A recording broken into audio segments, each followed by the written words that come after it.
What's up, y'all? Kofi Kingston here, and I would love to have a drink with Wrestling on the Rocks, depending on what that drink is, preferably non-alcoholic, you know? How's it going? Tell us who are you, James?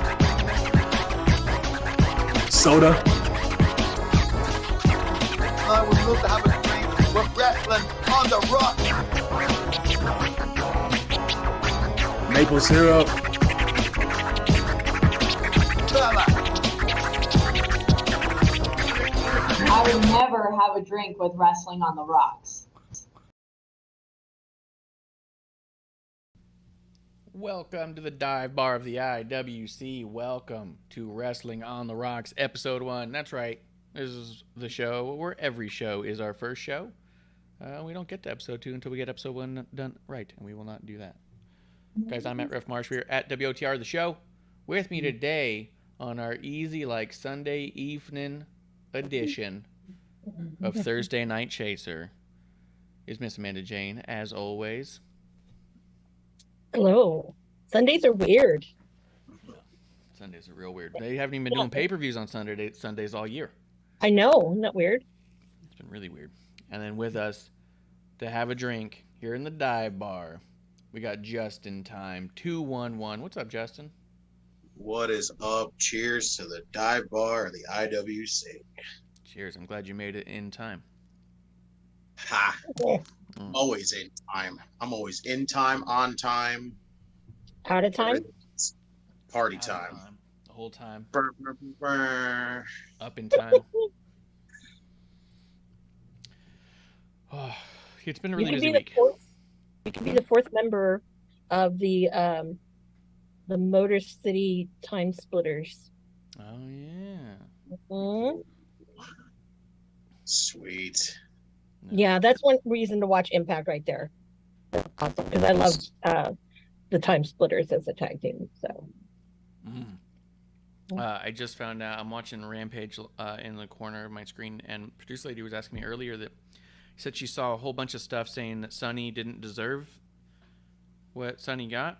And I said, oh, I think it's because they had Sonny join this mediocre and stupid faction. And I'm watching Rampage, and I realized that's not the case. Sonny's just getting the absolute shit kicked out of him by Parker Boudreaux in a really bad match. That's really fucked up.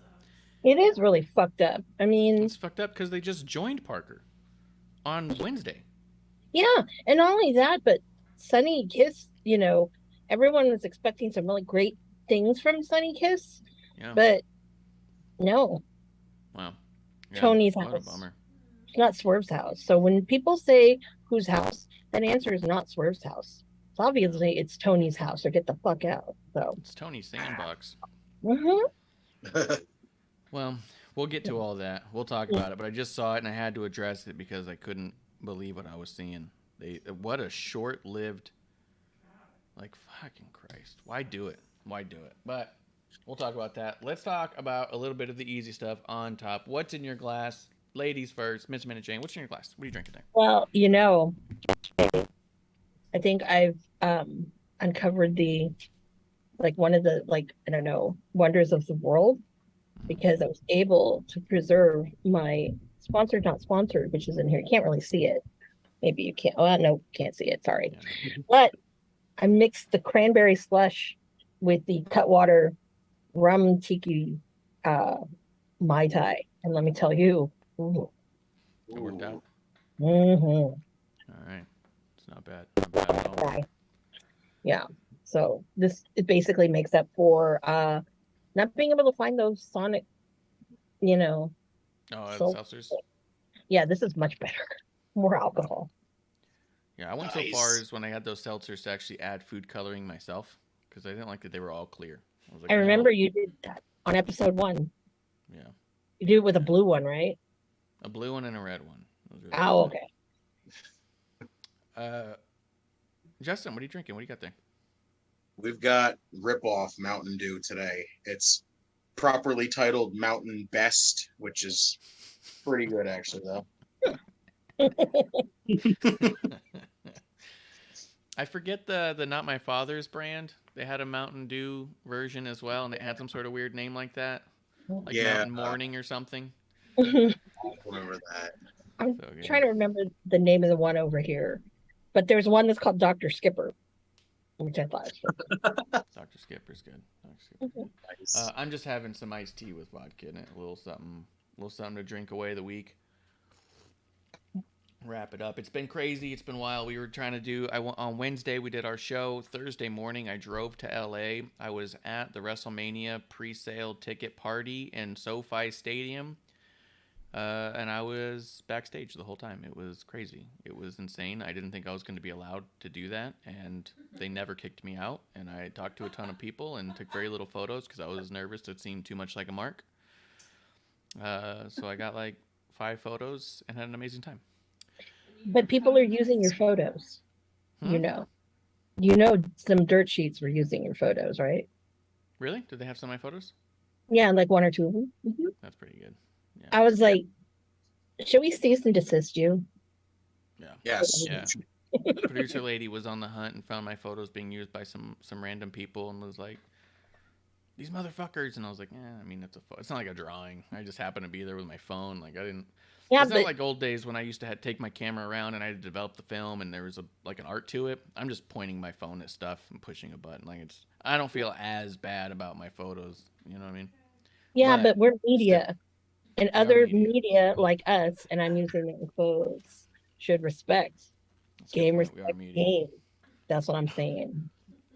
Producer should have went all Aubrey on everybody and just been like, that is their photos, damn it. Yeah, you can be my Aubrey Edwards. We'll call you Dave Phillips online. I mean, if I found out Wrestling Inc. was using my photos and didn't talk to you about it, I'd be pretty pissed. Because I'm like, I work for you guys. The fuck is this? Couldn't at least tell me. The other ones, I'm like, they don't know me. They don't know I do that. Yeah. Like Sean Ross Sapp maybe used one. I don't know. Don't quote me on that one. I swear I think he did, but I don't know. Fightful. Yeah, I was trying to find people who had a bunch of backstage photos because I saw a bunch being taken, and I was trying to find people posting them so I could find me in the back of a shitload of photos because I was in a lot of things.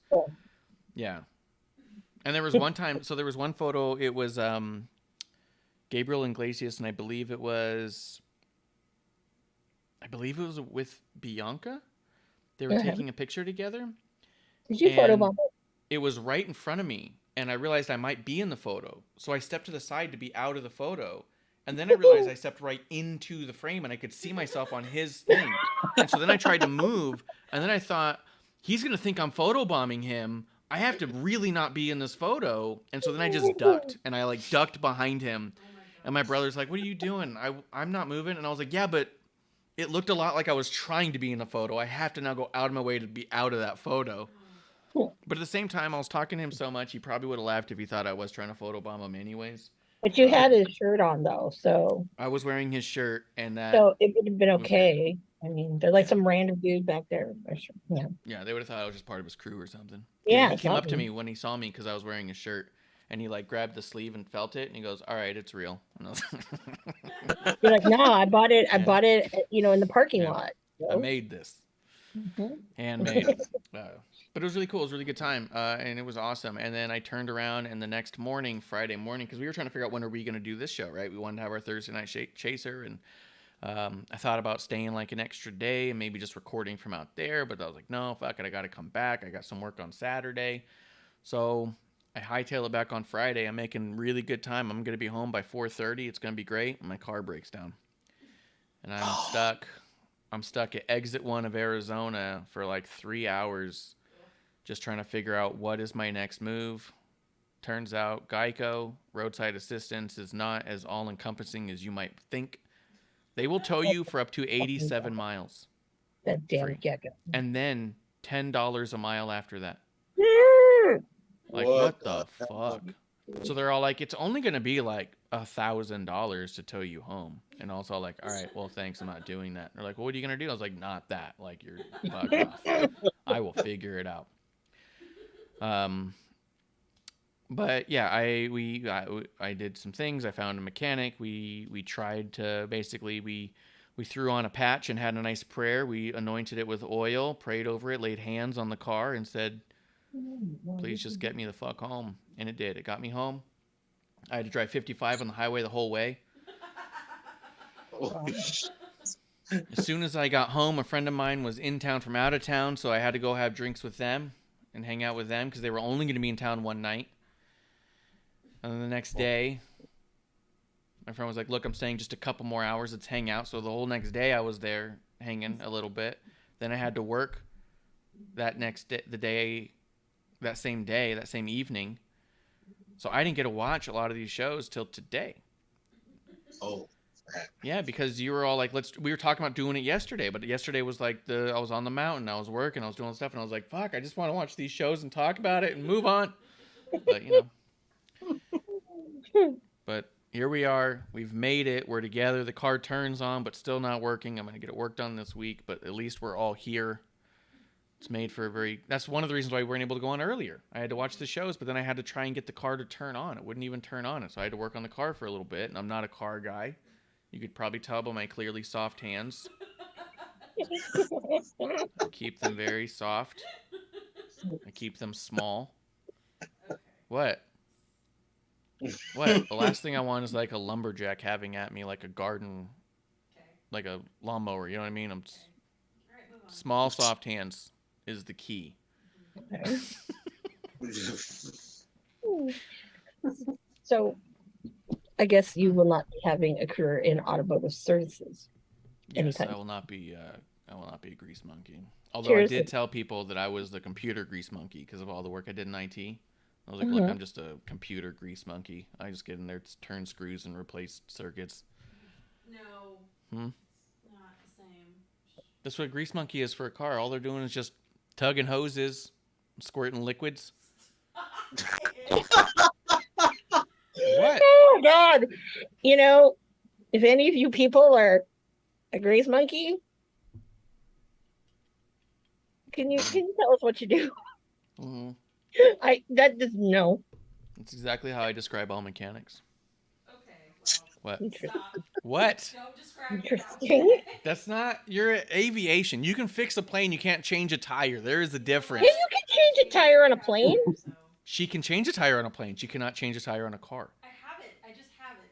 We got a flat once, and she was all, and I was like, oh, do you want to help me with this tire? She goes, I've never done that. And I was like, you change tires on planes all the time. You can do this. And It's she's like, different. she goes, it's not the same. And I was like, it's just smaller. It's She says, way different. And totally different. No. she stared at me the whole time, doing very little to help You me. wouldn't let me do it. I was just, no, I wouldn't let you. You were Yeah. like, ugh. Like there's no All right, jack. but That's the starter. Yeah, that's true. There's no Right? Jack. There's no Yeah, Jack. I don't know. That's There that's is as a far as Rosie. We can do it. But let's talk wrestling. That's why we're here. That's why we're drinking. But I want to Yeah. give people a little bit of a rundown of some of the crazy stuff. I did see a bunch of NXT people there. Notably, I talked to Santos for a little bit, and his perspective on the Tony D storyline made me appreciate the Tony D storyline even more. He's so proud of it, and he's so happy with it, and he thinks there's such a chemistry there that it made me appreciate everything they're doing so much deeper than I already appreciated it. And then the other thing I got to see, I don't want to say too many details about it, just because I don't want, like, I don't know if people are gonna like try and poke, like they never do, but I don't want someone to Hey, you know, But something I did see backstage I saw a lot was Roxanne, and her being so new to the company, to be at something like that you would think wouldn't be much, but you could just see it in her eyes that she was soaking it all in. She was like, at a certain point she was doing some things where you could tell she was just like trying to keep cool. Like, she's still such a fan, but she's doing this, and she's, if I'm sitting there thinking, man, do you remember where she was last year and that she's here now, then there's no way it's lost on her either. And you could see it in her eyes, you could see it in her interactions. She was so happy to be there and so excited and just soaking it in. It was just awesome to watch and to see that, and just made me like her even more. It was one of my favorite parts of it. Yeah. awesome. It was definitely one of my favorite things that night. But also, shout out to Clayton Thomas. He came along with us. He's a comedian online, and we hung out the whole time, and it was just really fucking fun and really cool. And I had not met him, but yeah, we hung out a lot. So yeah, shout out to him for just being a good dude. So give him a follow. CT is dope. You can find him on Instagram, which looks like he's way more active on Instagram than he is on Twitter. But really good dude, really funny. Just want to put him over for a second. Awesome. Do you guys want to talk AEW or NXT first? Or you know what? Let's talk birthdays first, Amanda. Oh yeah. Well, we missed quite a few, but We'll hit them all. you know, I guess. Well, this one's kind of controversial, but I mean, he is a big deal. So kind of happy birthday, Hulk Hogan. Yeah. Yeah, I'll let you Hogan's guys birthday. decide how it's yay, nay, or whatever. Yeah. Not my the hill to die on that one. So think what you want. Let's see here. The big dude from Impact, Fala Ba, or whatever he's going by now. He's got a birthday. Spike Dudley, Bob Backlund, the master of the chicken wing. Happy birthday. Yeah. Very Yep. good. I mean, gotta love the guy. Kofi, my man Kofi Kingston. Happy birthday. And then here's one I have questions about now. It's kind of newsworthy. Happy birthday, Johnny Gargano. Hey. Happy birthday, So- Gargano. Yeah. So do we think he's going back to the WWE led by Triple H? Because wasn't Triple H very strong on him? Or Yes. I Well- think he is. Yeah, I want to hear from you. Why do you think he is, Justin? I mean, he's so used to being like around Triple H. And again, he was one of those people that didn't like the whole going up to the main roster thing. But now that Triple H is in charge, this could be the thing that gets him up there finally. Like, he knows he can trust Triple H. So I think he'll be fine going. I think he'll definitely want to come back, especially because he knows who he's working with at that point. What do you think, Amanda? Because then I'll tell you my opinion, but I want to hear yours first. you know, I think that he was really smart in the sense of he took extra time for paternity leave. Because a lot of people were Johnny's going to go to AEW, and I never thought he was going to, because I think he was smart enough to see that he wasn't going to fit in that model over there. I mean, most people don't. I'm sure that a lot of people regret that they went to AEW. I'm pretty sure there's like a handful of people I can name off the top of my head. Yeah. So I think that that's a huge thing. But I'm really glad that he didn't do that. But before he goes back, if you want a micro bottle of him, you better pick one up. They have 3 limited edition ones right now, because I'm pretty sure he'll probably be going back soon. Is your Alexa just going off like crazy over there? Yeah, Alexa's going off like crazy. He's a bitch. Yeah. Anyway. Yeah. Plus he was also doing a Twitch thing too, which was good. Yeah. I feel like Alexa's just reading us a book at this point. It feels like she is, but Yeah. my Alexa turned off because for some reason, I don't know, someone tried to hack into my Wi-Fi. I mean, my Wi-Fi name, basically was telling it. Pretty easy. Well, it says, it says you can't see me, so you shouldn't be able to see my Wi-Fi. Yeah, it makes sense. Hello. But my thoughts on Johnny is I think that he made a lot of sense in that specific version of NXT. And unless we want to believe that that specific version of NXT is going to be a major peak at what we will see on the main roster, then I don't think Gargano really has a place there as it stands now.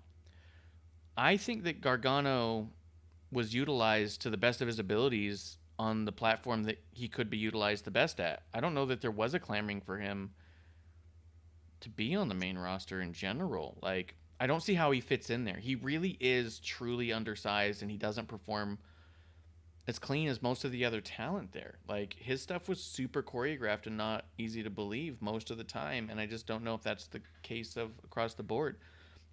I'm not trying to be like mean about it, but his matches were not something that I was particularly interested after a few of them. So I don't think it's impossible, but I think we'd have to see even now a huge shift on what the landscape looks like, because I don't see you putting him against a Drew McIntyre or a Cross. You know what I mean? Like, are you going to bring back some sort of... Yeah, I mean, Bishop's in the chat says Gargano's best place would be in DIY. I don't know that even DIY is something that I would truly want to explore. I think Ciampa is the best part of that team, and I don't know that you anchor Ciampa to appease Gargano.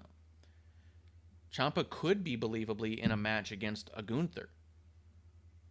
I really don't see how Gargano could be. You know what I mean? Yeah. I mean, you got Bobby Lashley with the U.S. title against Gargano or against Ciampa like this week. This is going to be amazing. I mean, it already happened. It was amazing. I don't think you're going to pull off that same match with the Ciampa or with the Gargano. I think Johnny just fits as an underdog. That's just what he is. So, like, even if he's in the ring with Gunther, again, he's coming off as the underdog. You got this big, towering monster of a man in Gunther, and you're like, well, I'm going to put him in there with Johnny. And then when Johnny starts getting offense in on him, it's like he's fighting from below. Like, that's what Johnny Gargano's always been.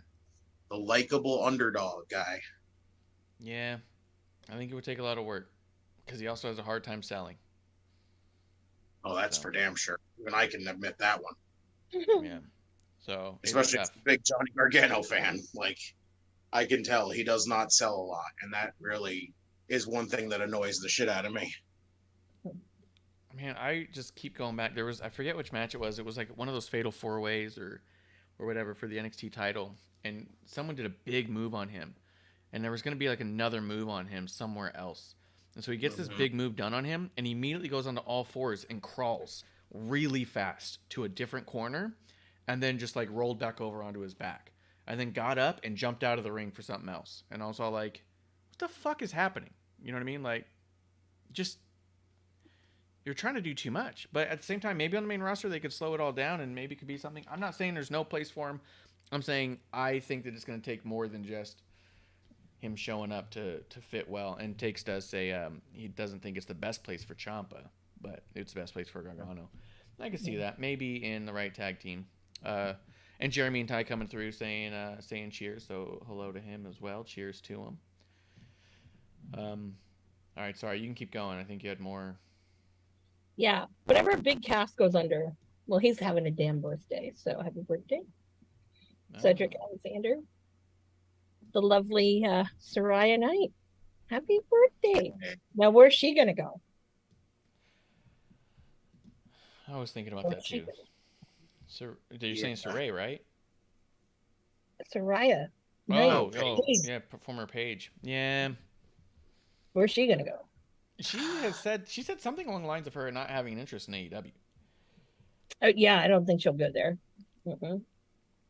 I don't know what she's gonna do. Well, I know. Saturday? No, Saturday? Baltimore She can opened the help. door for her. If she wants to come back and wrestle, she'd fit well in that knockouts division. Mm-hmm. Even if she's not going to wrestle, she could be a really big helping hand for that knockouts division. Mm-hmm. That could be. Yeah. That could be. Yeah. I guess I wouldn't be totally shocked if she popped up in like an NWA. Mm-mm. Nice too. But, Was she, when she was in WWE, was she there during Gail Kim's last bit of time there? I don't think so, right? know. I don't know. Oh, God, I don't think even so. know. Yeah, I don't Gail think Kim so. was before her. Okay. I don't remember when Gail Kim's last bit was in WWE. Yeah. Because it was kind of around that. I don't know, because I know AJ was on the roster, the main roster, but I don't know if it was like, skipping whatever AJ or or the whole AJ producer or lady said potentially MLW, which they have that big division now too, and I think isn't Taya Valkyrie their champ? Mm-hmm. So I could potentially see that, but I also almost feel like she's too big for MLW. But that could be good for them. Well, she's too big for almost everybody, to be honest. That's true too. That's a good point. Even AEW, it's like, no. But it would be great to see her and her mom team again, since her mom still does wrestle. That'd be kind of cool. I've seen her mom before, and she's fucking badass. That's a badass family of peoples. Let me see if I forgot anybody. Oh yes, I'm sorry that our production budget does not allow me to have snow, but happy birthday, Sting. Oh, yep. Just imagine snow falling behind me because winter is coming, but it's not because we don't have the budget. So happy birthday, sir. And they announced the Trios Championship tournament, people. They sure did. All right. They sure did. Anyone else? No, that's it for this week. So happy birthday, y'alls. All right. Again, Tony does not know how to put a trio or a tournament together. No. Yeah, that tournament. Because, well, I don't know. The bracket seems kind of below your load, but then again, all the teams that are there are already kind of below your load. Did you want to talk AEW or NXT first? Either one.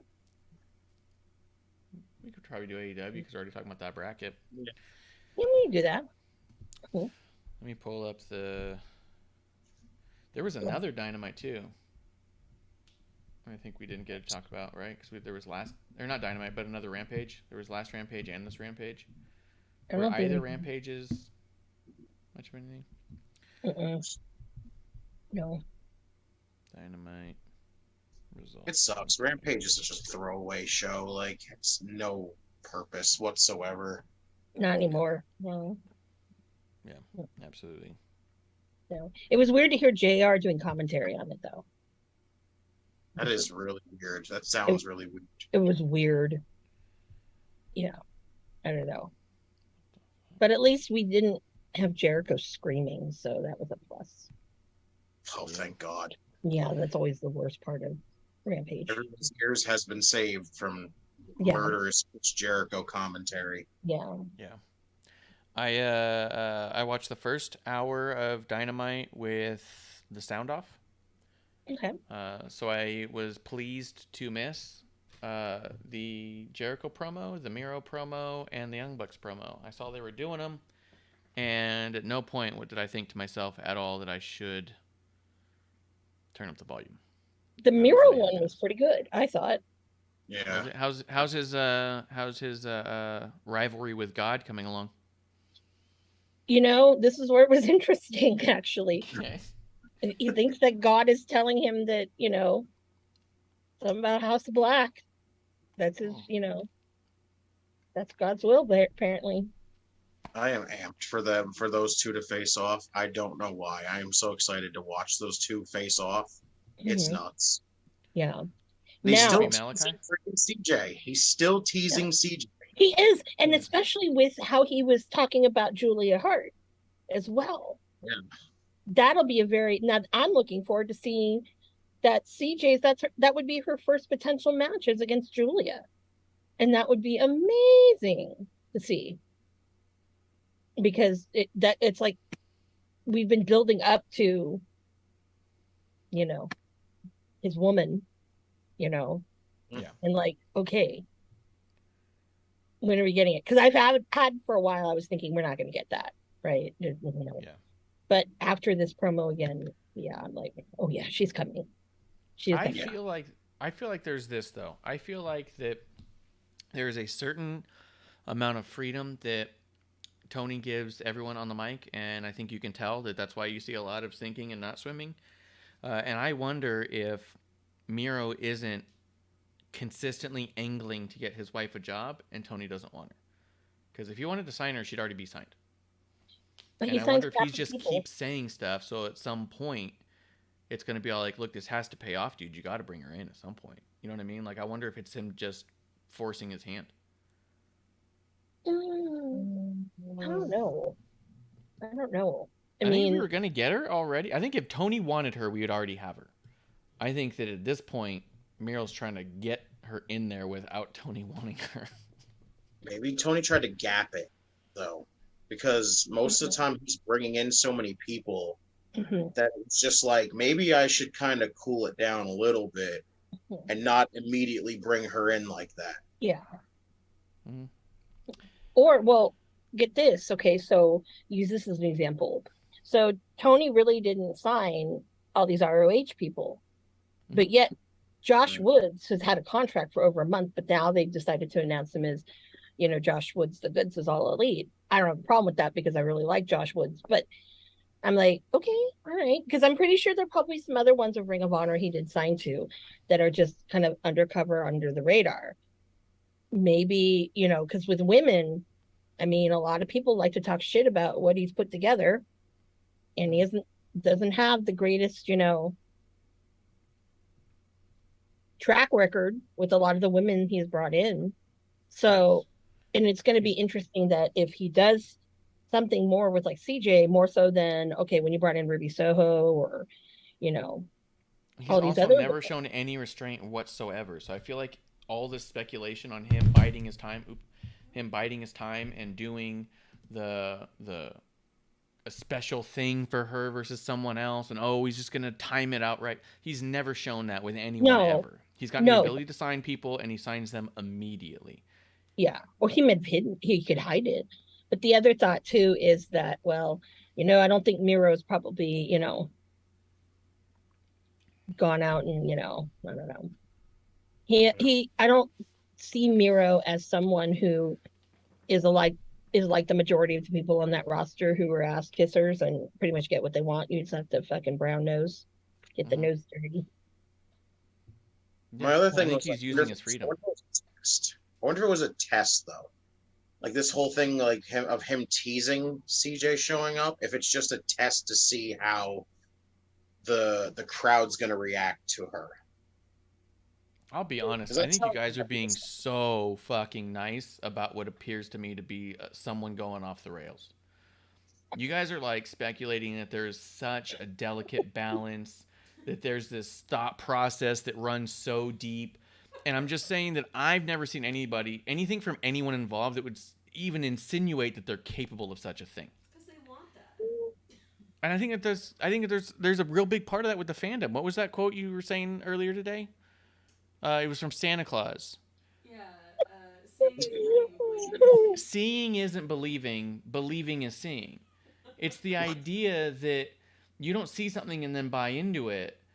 I feel like most people watch AEW wanting to believe already, so they see what they want to see.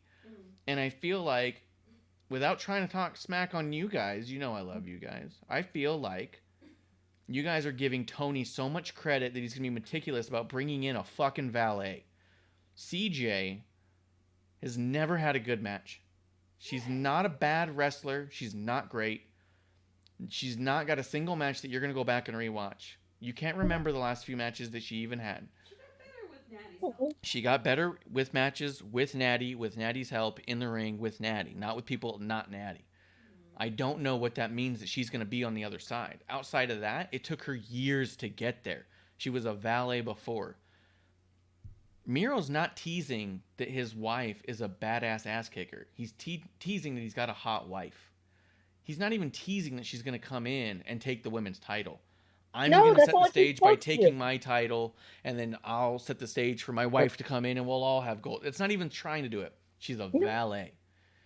And I think that you guys are giving a ton of credit to Miro, trying to just see what people want. I think that this is absolutely based off of no inside information. He's pushing a narrative, so eventually he's got to be like, Tony, I've been talking about it for 3 months. We got to bring her in at least on a deal-by-deal basis. He may not sign her long-term, but he might sign her for a deal-by-deal. Like, what is that? Some of their like dark contracts are by appearances. I wouldn't be surprised if he's just trying to get her on at least one of those, just try to get more money in the house. Like, Yeah.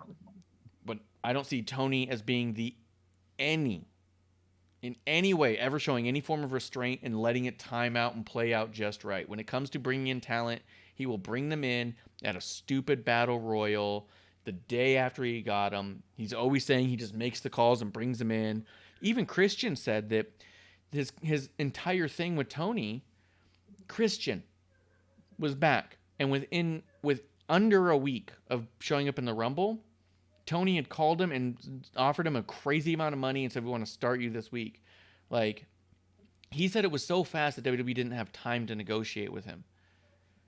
And look how they've used Christian. You know what I mean? You're giving a lot of credit for a valet. I don't expect them to bring her in to wrestle. I just have her be the valet again. Mm-hmm. She doesn't have to wrestle. That's so why it. do you got to tease that? Look at all their managers and how shitty they're used. All their other valets. The baddies come and go. I'm saying you guys are giving a lot of credit for what's ostensibly my hot wife valet. What more stage setting do you need? What more crowd teasing do you got to do? They've already done all the teasing they need on her OnlyFans. They know her audience. Maybe he needs more of that. Yes. Maybe he does. I don't know. Yeah. I don't know. You're giving a ton of credit. But I will take it away on other things, though. Same.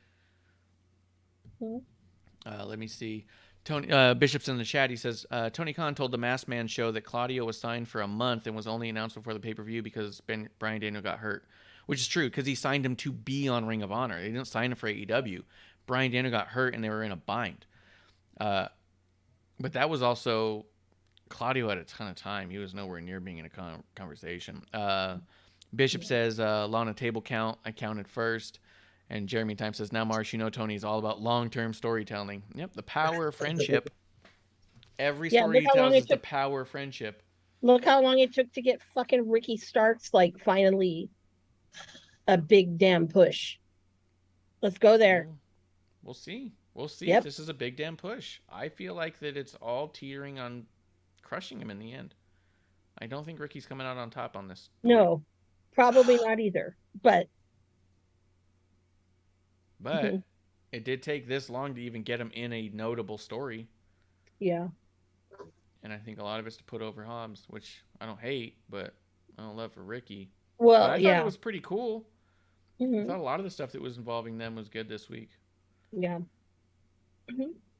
But you got to admit, like, I already knew before watching that match with him and Aaron Solo that was going to be fucking great. And that finisher, that timing was like impeccable. Like I don't see anybody really having that kind of timing without it looking like a botch. But that shit worked out so well. I was like, yeah, I saw that. And this was I've seen shit like that. And this was way before anyone was ever interested in people. So it always pisses me off when I see shit like that. And I'm like, oh, why don't people listen? Yeah. No, they were awesome together. I expected them to also. I didn't realize they were having a match. I remember that was stupid little very promo they subtle. had last week, but yeah, they threw it in there when I saw it. I was actually more excited for that than the main event in every way. Yeah. I was like, it's gonna be Oh yeah. Oh yeah. And I really like the fact that this was one of the times where you saw a little bit more restraint, and let's not bring in everybody's faction to attack somebody all at once during the match. Yeah. So yay, Paul Turner, for actually being probably one of the only people who controls people in the ring. Yeah, and that could have also just been the way those guys were laying out the match. Yeah, could You be know? too. It could be. But again, I mean, isn't that what you want people to, how you want people to shine who are, not as well known as, like, let's just say, like, I don't know, like a Moxley or whatever. I think that they right now are giving too much to Danhausen, and the guy sucks clearly in the ring. I mean, shit, I don't know what's worse, him or Orange Cassidy. At least Orange Cassidy is talented. He does some cool shit. Danhausen does absolutely fucking nothing. I don't get. I'm like, what the fuck? I legit do not understand the appeal to Danhausen at all. Now, I've seen so many people say that Danhausen is great, and I'm just like, well, I'm not seeing a fucking thing here. Yeah, that match was not very good. I didn't like the Orange Cassidy match. Was it on Rampage with Arya Daivari? I thought that was terrible. That was awful. Poor Arya Daivari. You're in your home crowd. That's your home crowd. And people I mean, he's I thought he is a pretty good wrestler. I always thought that before, and now, and I'm like, dude, that was just no. And I was like, the trespassers. What the hell is this gay ass kind of these funky factions you're putting in? Because you still kind of have the wingmen there, and you kind of I don't understand. Yeah, I think that what's weird about one of the weirdest things about Danhausen is that all the things that brought him to the dance, they're not letting him do. You know what I mean? Like, he's doing a lot of the paint and the voice and the hand gestures, but when it comes down to the teeth, the dancing, all that stuff, it's teeth. I don't think he knows what the teeth are or understands what the teeth are. You know what I mean? Like, yeah. Oh, I was in Other the same than episode. He got it on his, you know what I mean? So Parker beat the shit out of Sonny Kiss, and then at the end of the night, Sonny Kiss joins Parker Budo. So it was all like, that's not okay. I guess we'll talk about that in a bit. I don't know. I just think it's weird. Yeah. I mean, Justin, what did you think of the Ricky Starks match, though?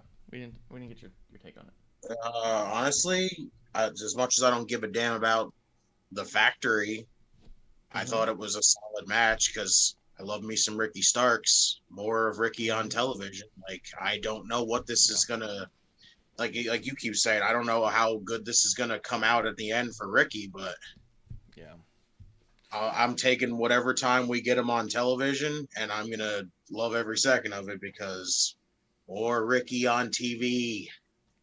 Yeah, Ricky, I could see being functional in WWE more so than Gargano. Gargano also does really bad comedy. Yes. Like, really bad. Like, he was literally unwatchable during the pandemic for me. Don't talk Everything to me he about did, the way. Oh God, the way. the way I just got almost it out ruined everyone in it.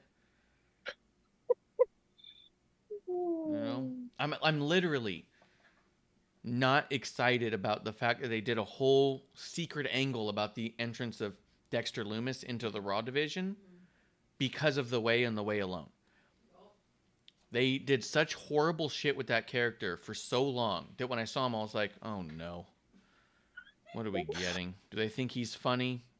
I think he's going to be a good, funny little joke now. Like, I was not. I'm excited about the idea that, hey, we might be seeing something new and fresh, and what a cool way to do that. But the idea that it was Dexter, I was like, oh, fuck. I think we're getting TNA Dexter Loomis when he was Sam Shaw. I think we're getting Stalker Dexter Loomis, which would be great. Yeah. That could be good. Did he talk in TNA? Yes. Okay, because I would think that he's going to need to do that. Because with Yes. all these, because they're posing a shitload of questions, and I saw a bunch of people being like, "Oh, I hope it's this great story where he's mad about being released and he's taking revenge on people who he feels is XYZ, and maybe he'll join up with some more people who are released." And what I was just like, maybe, or he doesn't talk. Like, he hasn't talked in fucking 3 years. I don't know his motivation for fucking anything. You know what I mean? And if they keep take that up, I'll dictionary. never know. He'll draw it out for us, and then we'll Yes. know. Not that I don't have a problem with that because I thought the art was pretty cool. But That's true. Yeah, Yeah. he'll just do caricatures. yeah, I think that just don't Maybe. bring. No offense, Indy. Don't bring her up there. Don't I do do not want that. Indy Don't- anywhere near Dexter. I don't want Indy anywhere near anyone from the way. Because I think Indy has so much potential to be so good, Yeah, and it has taken me a long time to even stomach seeing her on TV. And now that she's finally doing stuff that makes me go like, okay, I'll watch this. Mhm. The last thing I need is to her to be regressing again, like just Yeah. fucking. Oh God, Yeah. I just hope to God. But we're what not if him doing in stuff like theory? that. What if him in theory mix it up on the main roster now? If they have fights, yes. If they team, I will not be happy about Theory and Dexter. uh-uh. Bishop says Dexter said I do. Don't discredit his work. What a dick. Hey. What a terrible take. What a Words does terrible not take. make someone a wordsmith. Yeah, it I did not love- give me a lot of I love motivation. I love that wedding segment still. I know there's people that didn't, but I loved it. That whole speak now or forever hold your peace, and he's just like, "You guys want to say something? I got a fucking hatchet," and I'm like, I love it. Yeah. I couldn't enjoy it because of Gargano. So I didn't like a moment of it, not even a single second of it. That whole wedding can just shit off out of here. there you go. You can do an extra one for me because it was shit. No. I But, would yeah, say no, it was what- like watching a wet fart on TV, except wet farts make me laugh. So Okay, there you go. That's good analogy right there. But no, I really do think that, and this has had me thinking that Tony Khan, I don't know if he, with as regards to Ricky Starks, understands that if he does not do this right, the one person who really kind of champions him is over in WWE Mhm. with rumors that WrestleMania is going to be pretty big as far as for him, this person. So I think Ricky's going to do Ricky. Anyone who knows him knows that. He even says that. Would he jump to go? Yeah, he would. And I he's hope the he- kind of I hope person he I did. think that Hunter is like, oh yeah, I can make this guy a fucking star. He's one of those ones Yeah. that, and I always used to wish that, I know he, Ricky had gone to the performance center a few times, but it was like, at the time it was like, there was no spot for him. There was no need for that. But now I think more than ever, because Vince is gone, there is a space for him there. Yeah, A huge I think so space. too. So Tony Khan better be careful. I agree. And with I'm that, surprised too. already that if Ricky did resign again, that I hope he didn't do it for something long term. We'll see. But we don't know about contracts, and I don't know about that. So Peptina's in the chat says that it was Ava Rain's birthday too. Actually, Rock's daughter. She's not dead. Oh. Yeah. Let me see. But yeah, I did like the Ricky stuff. I liked his video things. I liked that he won. I liked that they're really teasing it. They're trying to make this Hobbs Ricky Starks match mean something. I liked all that. mhm. I just don't trust it in the end. We're going to see a ton of Ricky afterwards, right? Because that's just what it feels like. It feels like we're writing off Ricky. It doesn't feel like we're elevating Ricky. It feels like we're elevating Hobbs. That's the game And plan, I believe. Yeah. And I'm not against that. I definitely want Hobbs elevated.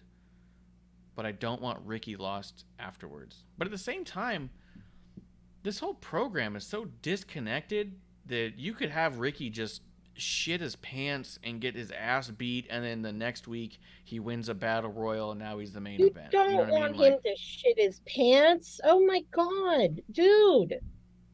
Not one. He's not Phil. Okay. He's not going to be. Don't that give is him CM the Punk's gimmick. That's a good point. That is That his is CM gimmick. Punk's Yes. gimmick to shit his pants. Yes. Don't give him And the old natty gimmick. Come on. The old natty and gimmick. number two. Remember? Which used to just fart. God. Wasn't that Natty's gimmick? That was Natty's Yes, gimmick. that Yeah. was her Natty gimmick, farted, yes. but CM Punk shit his pants.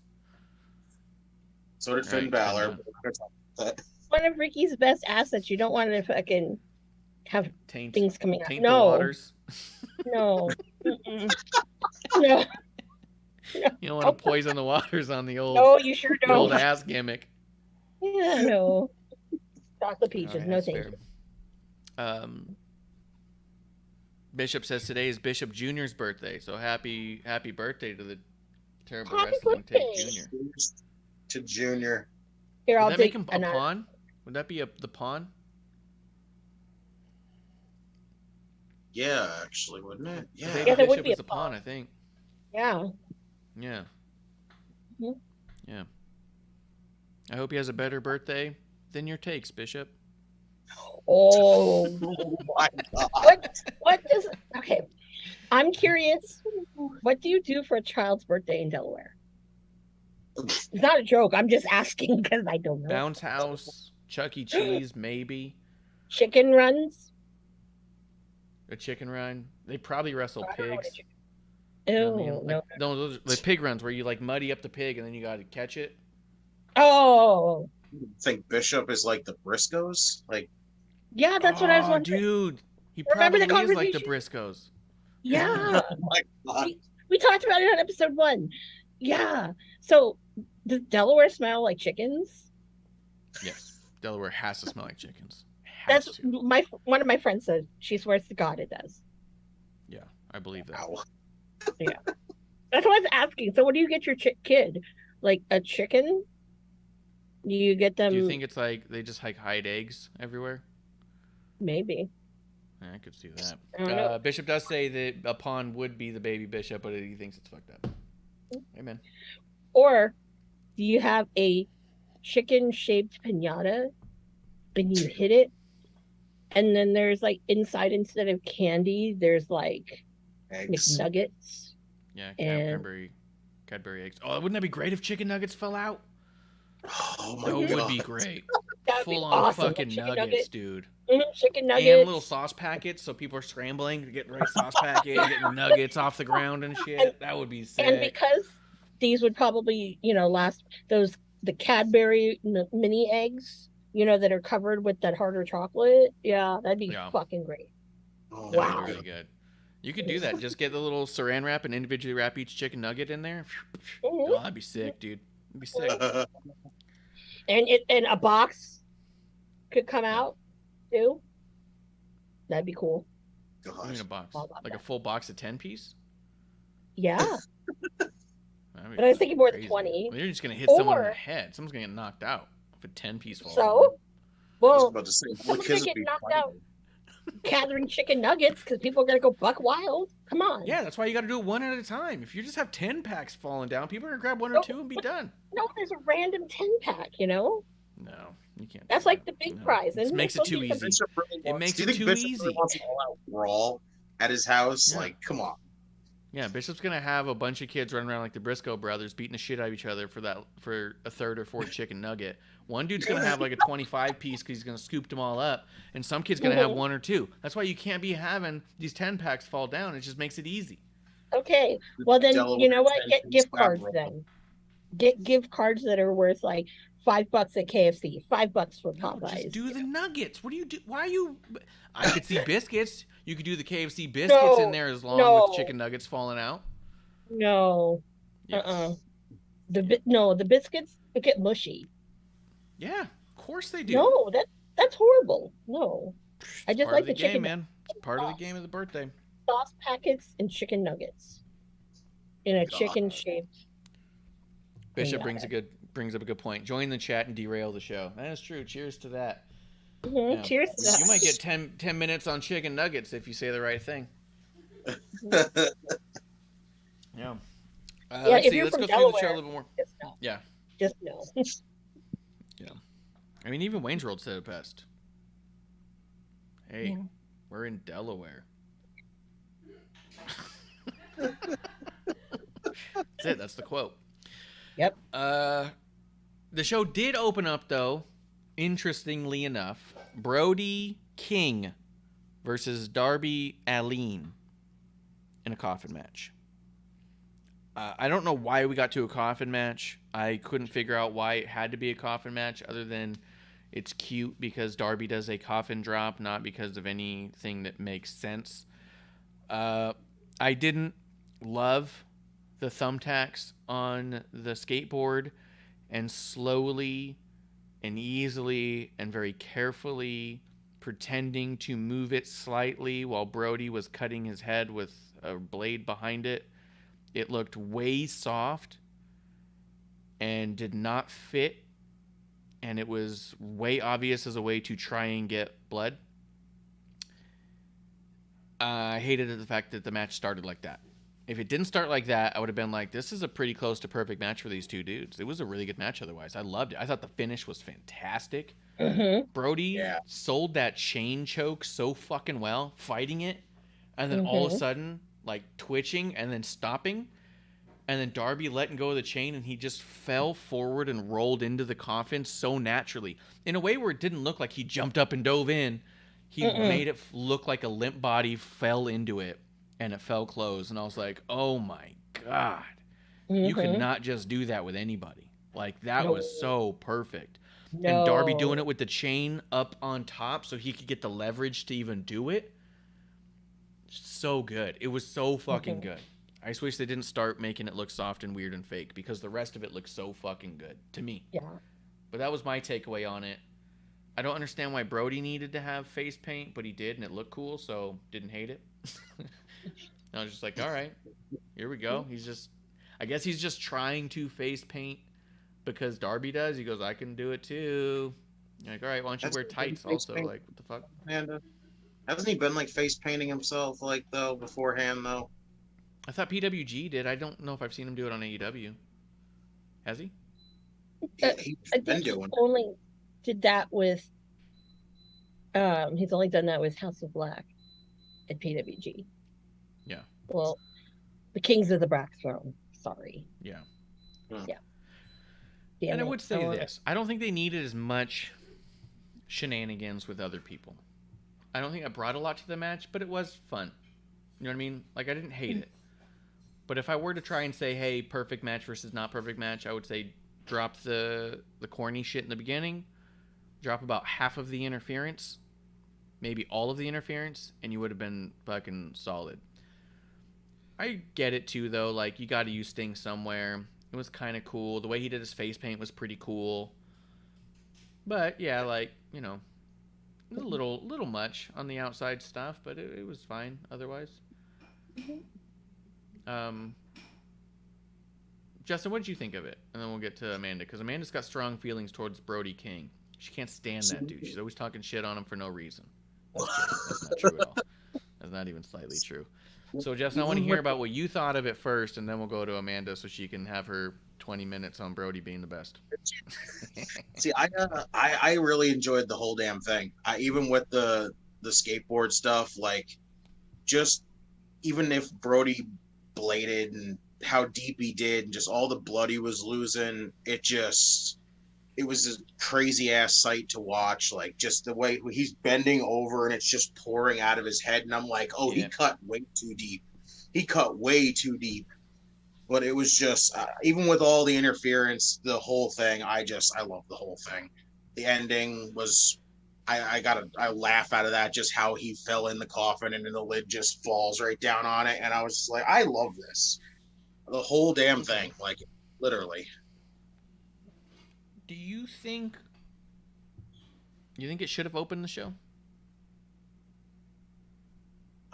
Yeah, it's pretty much the only thing that really would have been a strong opener anyway, really. Because it's like, would you really have started with the interim title thing? No, probably not. Like, it was either that or it was going to start off with the tag match. Yeah. I think maybe my thought was, well, I guess they were trying to be Quake at the Lake and Game of Thrones and all that shit. So maybe they were trying to make it a stat card. But I felt like this match overshadowed the main event. By the time we got to the main event, a lot of it was not as exciting as it could have been had we not already seen this match. This match took away from the main event. The first two matches beat the main event completely. Like, wasn't the second match the Lucha Brothers against Rush and Andrade? Yes. Roosh. Okay. Yes.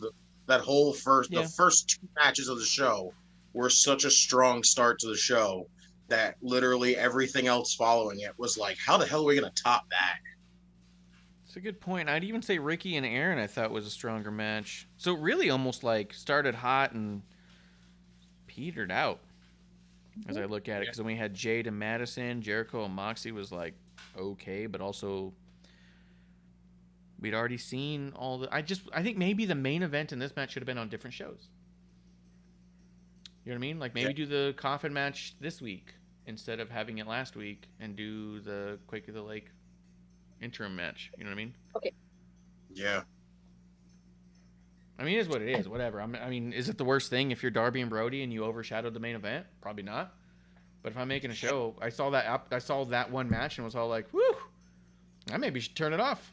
Like, what are you guys gonna do now? You know? What do you think, Amanda? What do you think? Well, first of all, I totally forgot it was called Quake on the Lake. So, what did any of that have to do with earthquakes? I think it had to do with Game of Thrones. Game of Thrones has something to do with.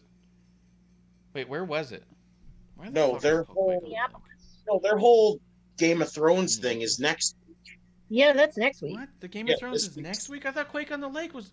Oh, you're right. House of the Dragon is next week. Fuck. Yeah. This is just a show called Quake by the Lake. And I'm like, Yeah, what there the was fuck? nothing but earthquakes. You Nothing know? about earthquakes. Was there a lake? You said Minneapolis, Minnesota? Yeah. Is there Yeah. lakes in Minnesota? Isn't it on the Great Lakes? Is Minnesota by the Great Lakes? It's up there by, Yes, you know, it's Michigan. Minneapolis. I don't know. I'm looking up Minneapolis Lake. See Wisconsin. what comes up. I remember in Purple Rain, Princess said Lake something about some Harriet. lake. Is 0.5 miles away from Minneapolis. Cedar Lake is 0.2. There's a lot of lakes, it looks like, from But Minneapolis. do they have earthquakes there? I'm coming from earthquake capital of the world over here, okay? You No, can't the tell me earthquake earthquake. is the fight. The fight is the quake. Well, that was not anything that anyone would feel. It didn't register on the Richter scale. It was like one of those ones where noobs who like never felt an earthquake, oh my God. And people like me who like whatever, it didn't even wake me up from my sleep. I would say that match would not have registered nearly as good as one of my farts on the Richter scale. It was not as strong. And did not have didn't have as clean a finish either. Which one? I don't know. Which one are you talking about? Because I will say this. Yeah. Of all the years I've been watching now AEW, this was the first and only prop that I've ever seen fucking work. That fucking coffin closing when it was supposed to. Yes. Yeah, that was crazy. Fucking cheers. That was crazy. Whoever made that coffin, cheers to Brody for that was like one of the best fucking like sells of a finish to a match that I've seen. It was just perfect. Amazing. Everything. Yeah. And I swear to God, if that coffin didn't drop, I'd been all, God damn it. Yeah. Can we not do matches with a gimmick at the end because they always fail? This one did not. Yeah, for sure. Jeremy in Times in the chat too says match was great, but AEW has done too many coffin matches where I don't want to see another one for a while. Two things on that. Justin, do you tell your brother he's got to like stay in the room while you do? He can sit next to you, you know, right? He's right behind you. Yeah, like, he can. Yeah. He can come over and hang. Like you've banished him, and it's strange. Yeah. Dude, it's like you locked him in a cell, like you're in a shark cage. You like in a shark. You're like, look, I'm gonna be on the show. If you want to add anything to it, get in the chat like all the other fucking noobs. Like he's not been on the show before. Lock him in. No, if they lock him in the freaking shark cage, it'll just be that same one, so he can just sneak out through it like they did. Yeah, he would just slip right through it. Yeah. Yeah. But yeah, I think the problem with them doing so many conflict matches is they don't have a good reason to do them other than it's cute for Darby to do them. That's just not a good reason. The reason the Undertaker did him was because he was the dead man and his literally came out with a mortician. Like he was killing you. And he does the kill you sign and stuff. Darby just goes like, look, I fall like I'm in a coffin. Like it's not that he's killing you, it's that he's dead. You know what I mean? Like, it's different. He falls back like he's just a dead body doing his last resort. What's the only thing a dead body can do is fall backwards, hands on chest. But when you look at him versus a lot of people who are, like, Brody throws him around like a rag doll. Oh, yeah, it's cool. That right there, it's like, dude, you look like you're dead weight right there. Just, whoop, whoop, whoop, whoop, Yeah.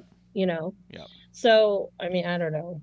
Again, you know, they want to have their niche things, and because there is no Undertaker anymore, they got to capitalize. That's true. Because, you know, this is WWE. I don't even want to call it WWE Light. This is like the second coming over here now. So I'm waiting for some other ridiculous things. But again, if we were to rate that one on the Richter scale, that match, I will say probably was like maybe a 4.2, 4.5. You feel something.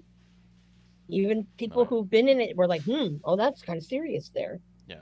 It's a little more than indigestion for sure. A little bit more. Feel that kind of that. Yeah. Rumblings. That rolling rumbling. It wasn't the whatever.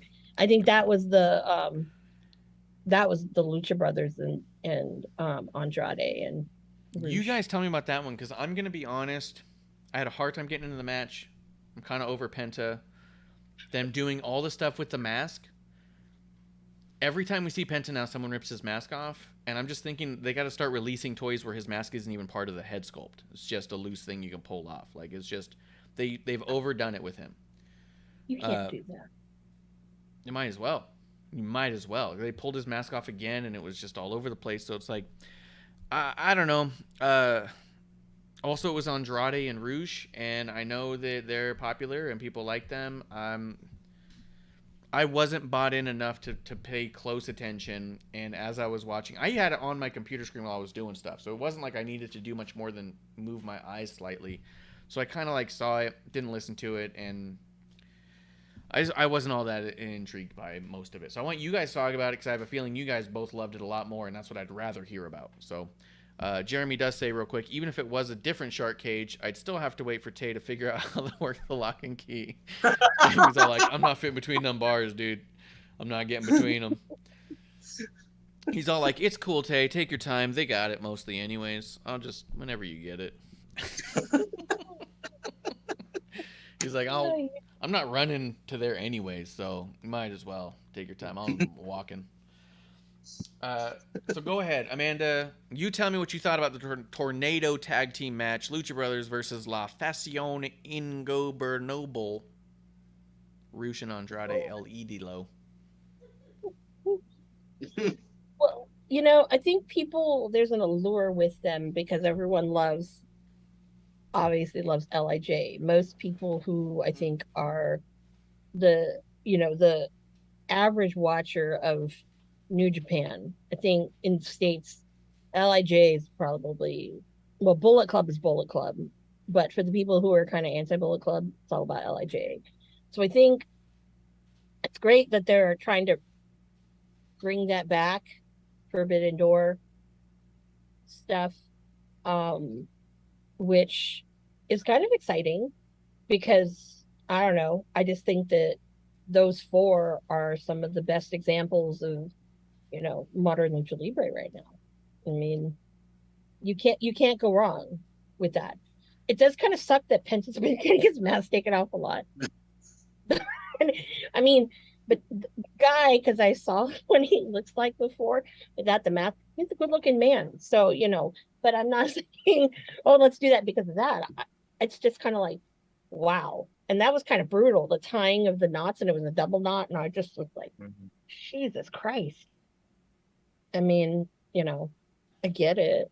But I mean, and I thought it was great for that, in that aspect of them, because that's some of the best lucha libre. I mean, you throw in Dragon Lee. There's another couple of people that I would throw into this name pool, like Bandito. That's one I don't understand why Tony Khan didn't bring back from Ring of Honor, because I think he's like I think he's probably my favorite luchador right now. So, Flamita, Ray Horace too. Yep, Horace. Yep, those guys. I mean, why not? I mean, these guys are the best at what they do, and you can tell why. And it just is beautiful thing. I mean, I've seen beautiful things from all of them. So definitely that's a missed opportunity. But I am glad that they're really kind of highlighting Lucha Libre. I just wish that they brought other people in to the fold. It's definitely some of the most interested I've been in Andrade for a long time. That's for damn sure. Yeah. Like, yeah. Love Roosh, love Lucha Brothers. Like, I think this was something that Andrade really needed. With his run so far, it's been incredibly lackluster. So pairing him up with Roosh, and now you got Dragon Lee in there with them too. Like, this is something that's kind of like revitalized Andrade. And I know Andrade gets a lot of like shit because, there's things he said and done and all that stuff like that. But it's like, and he may have, and to me, I sometimes think he has a really big ego, but it's like, the guy's really good, and having him pair with Roosh again is some smart stuff. And again, I think they overplay the whole, every time you have a luchador, like mass luchadors feuding against somebody, you always have to go with the removing the mask thing, and it's played out too much. Like, but during this match, I actually enjoyed the whole him legitimately having to unmask himself to make the save. Like, I thought that was awesome. Like, I like that. That was a good turn. The whole separate mask, like the spare mask thing, was weird. I didn't really like that too much, but I like the whole, like I said, the whole him having to unmask himself to make the save. The match was just freaking awesome. Oh yeah, absolutely. And it's funny that this weekend, Penta was at this really random, and I say really random, lucha show in a town where they don't really run much wrestling around here, maybe like 20-30 minutes from me. And he was doing a signing. And I've seen him when he's done his stuff. That they, like, even at PWG, oh God, those guys are making thousands of dollars hand over fist. And he'll stay there and make sure, he makes sure that everybody, is taken care of. But I just thought that was like really cool and kind of random that he's still doing even these small little no name, no whatever, lucha shows. So it's kind of a cool thing to see that. But I think they really need to, and it's a shame that, whatever happened with like Jack Evans, because obviously him and Angelico, were in Mexico for years and years and were competing against these guys doing that same kind of style, but obviously you have gringos doing it. So, I would like to see more of that style because it's varied, because they've got, like I said, they have some of the best luchadors right now, period.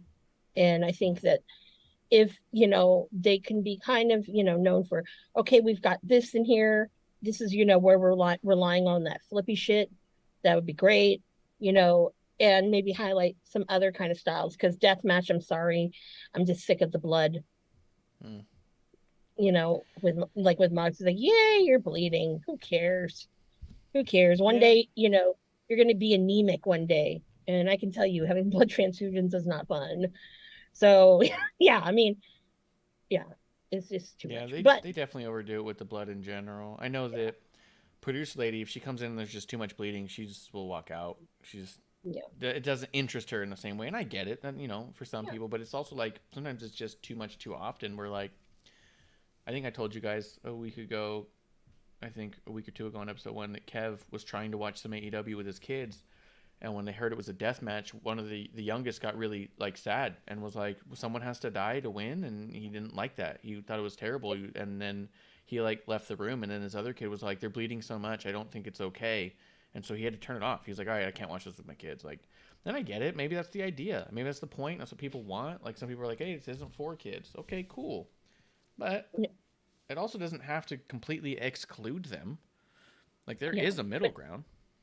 But if you're bleeding because it was something that happened, like you got kicked in the nose and it breaks it, and we see Niagara Falls, that's cool. Yeah. If you're going to go in the corner and you cut yourself too deep, and we saw you go in the corner and cut yourself, no. There's got to be because obviously, like, real death match, IGCW, real death match. Yep. You're already knowing you're signing up for blood. I mean, you get it within, some of those bastards even just will break the light tube right there in their knee and just get it on, You're like, oh, Jesus. So, things like that. And seeing someone like a Cardona, when he was, king of the death match right there. Yep. Mm-hmm. King of Deathmatch. That was some serious shit. And that was kind of where you're like, ooh, hey, this is kind of exciting. When you have people who don't really do it, and then when you have the same guy every week, it's like you can almost time how long into the match he starts bleeding. Mox. Yeah. So now I think that would be a great thing. Do they still do DraftKings? Because if they do, that's a great bet to have. Is when does Moxley, bleed? Is it under the 5-minute mark? Is it over the 5-minute mark? Because the DraftKings does ones where it's like, how many F5s do you think you see tonight? Like, who do you get? Like, so if there's like, how many minutes till Mox cuts himself on live TV? Mm-hmm. Yeah, but let's see, Luchasaurus and Anthony Henry. I don't have anything to say about. It was on at one point. Can we not have Luchasaurus wrestle anymore, please?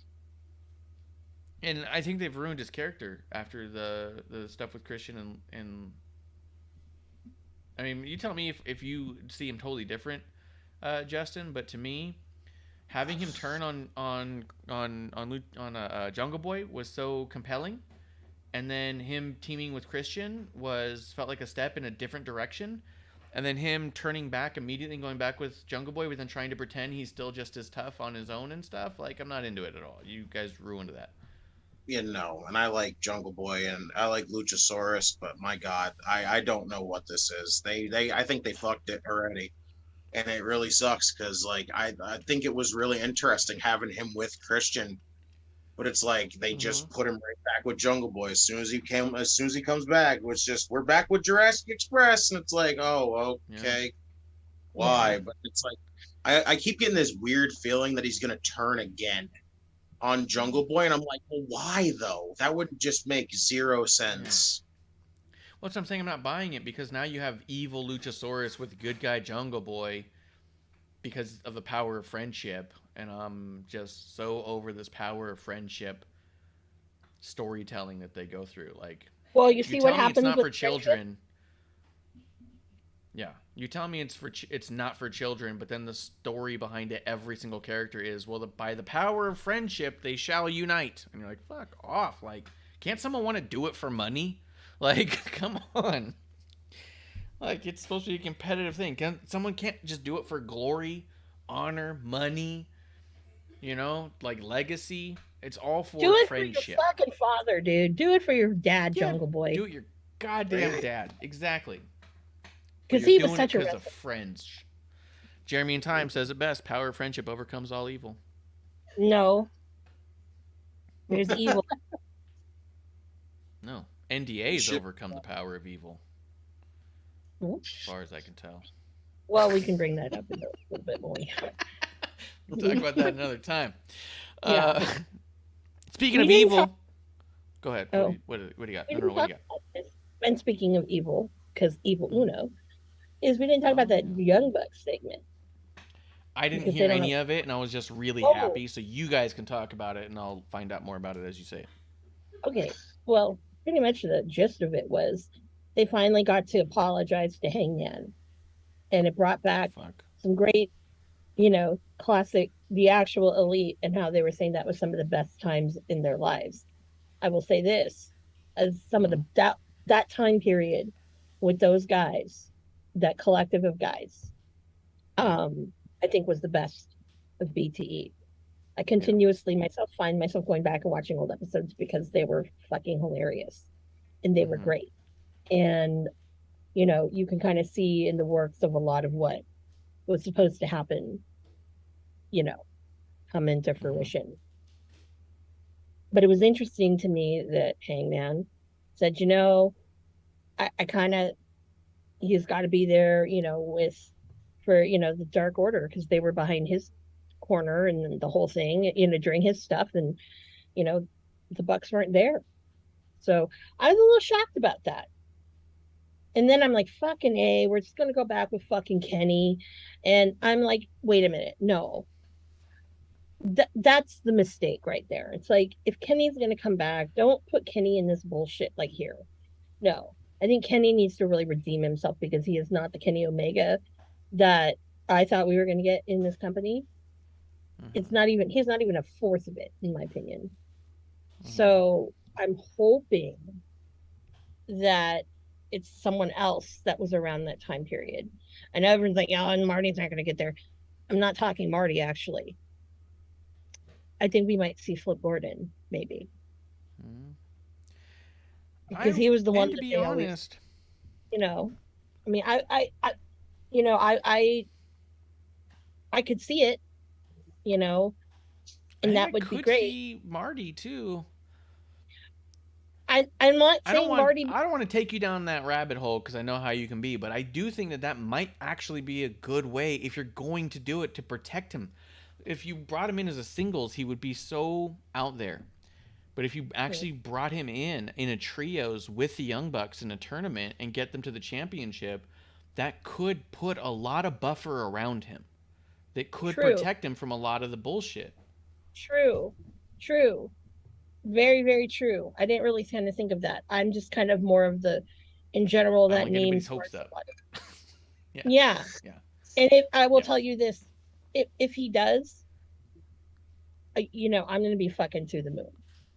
Yeah. Sad, because they don't come out here and have to try to really pick and choose where I would go to see him wrestle. So, but I think that if it does happen, oh my God, I don't want to say I told you so, people, but I already know that if it does happen, the amount of shit I'm going to get from people. And I'm like, get over it. Okay. Get fucking over it. Get over it. Okay, look at Dickinson. I'm just bringing this out of the blue, but Chris Dickinson put a statement out the other day, and I know we didn't talk about it, but when I read that, I was like, this is what everybody how they should look at these cases. That, you can't just chastise somebody because of a one-sided thing or whatever, or use it as a witch hunt. Because there are people that were a part of this that are disgusting people. Yeah. And then there's some and if the goal is if the goal is accountability, which should be the goal always, then there has to be an outlet of redemption, however that looks. And I think that, case by case should be looked at. But we've talked about that before. But I do agree the idea with potentially Flip could be cool. I think everyone expects it to be Kenny, which is why I think it would be cool to not use Kenny. Like, why not make a splash and have it be not Kenny? And I do think that if they were to be willing to have that fight, or to acknowledge, because they got their own podcast platforms. You know what I mean? Like, you could have Marty come out with the Bucks, and then you can drop Talk is Jericho with Marty the next day. And then you can do the Aubrey Edwards one day after that. let him get out there and talk about his story and explain his side or his growth or any of those things, his accountability, allow that be a thing.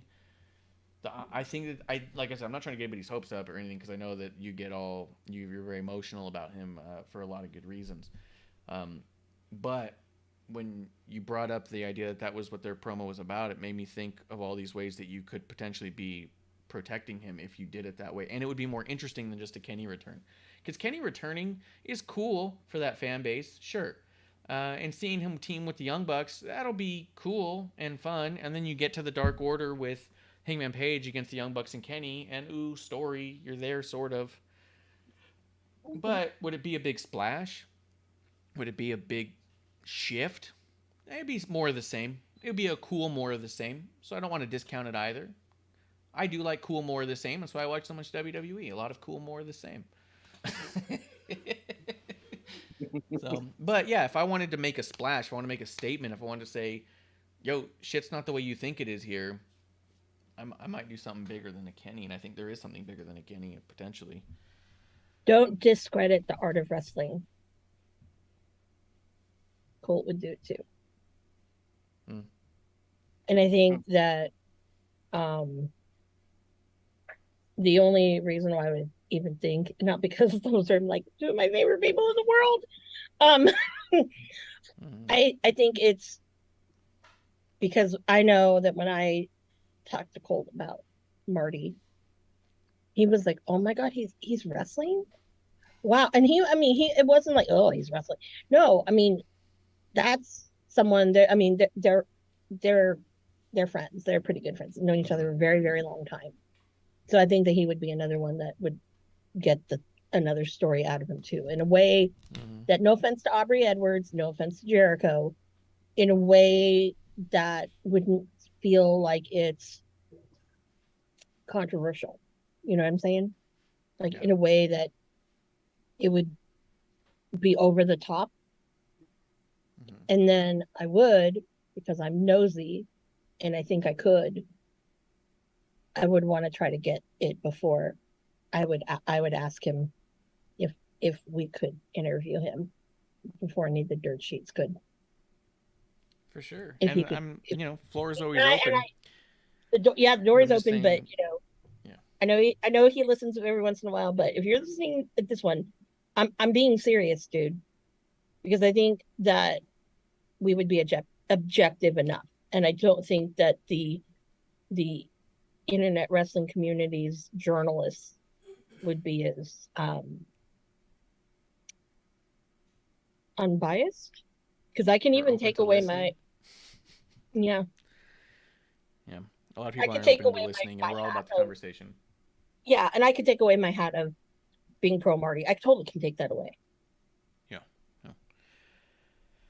The same. But yeah, that would be pretty cool.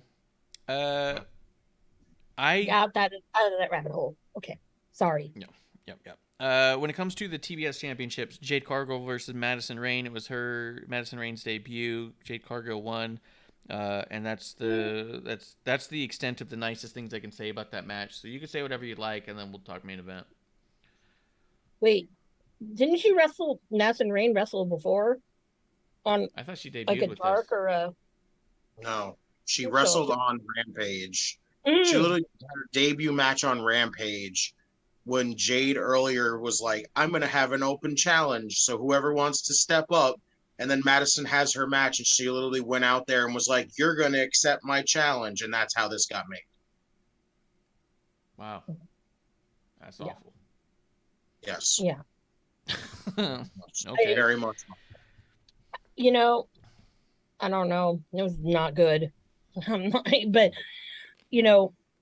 Madison Rayne is, yeah. She's okay at times. She's okay. Yeah. I mean, she was looking a lot like Angelina Love, post a lot of her recent surgery, before some of her recent surgery. But I think if they really want, I know Tony's, no, I really wish he would, but the only person right now that I think would be credible to beat Jade Cargill would be he needs to bring in Tessa Blanchard and fucking light that bitch up. Like, if you think you're that bitch, no, that's that bitch.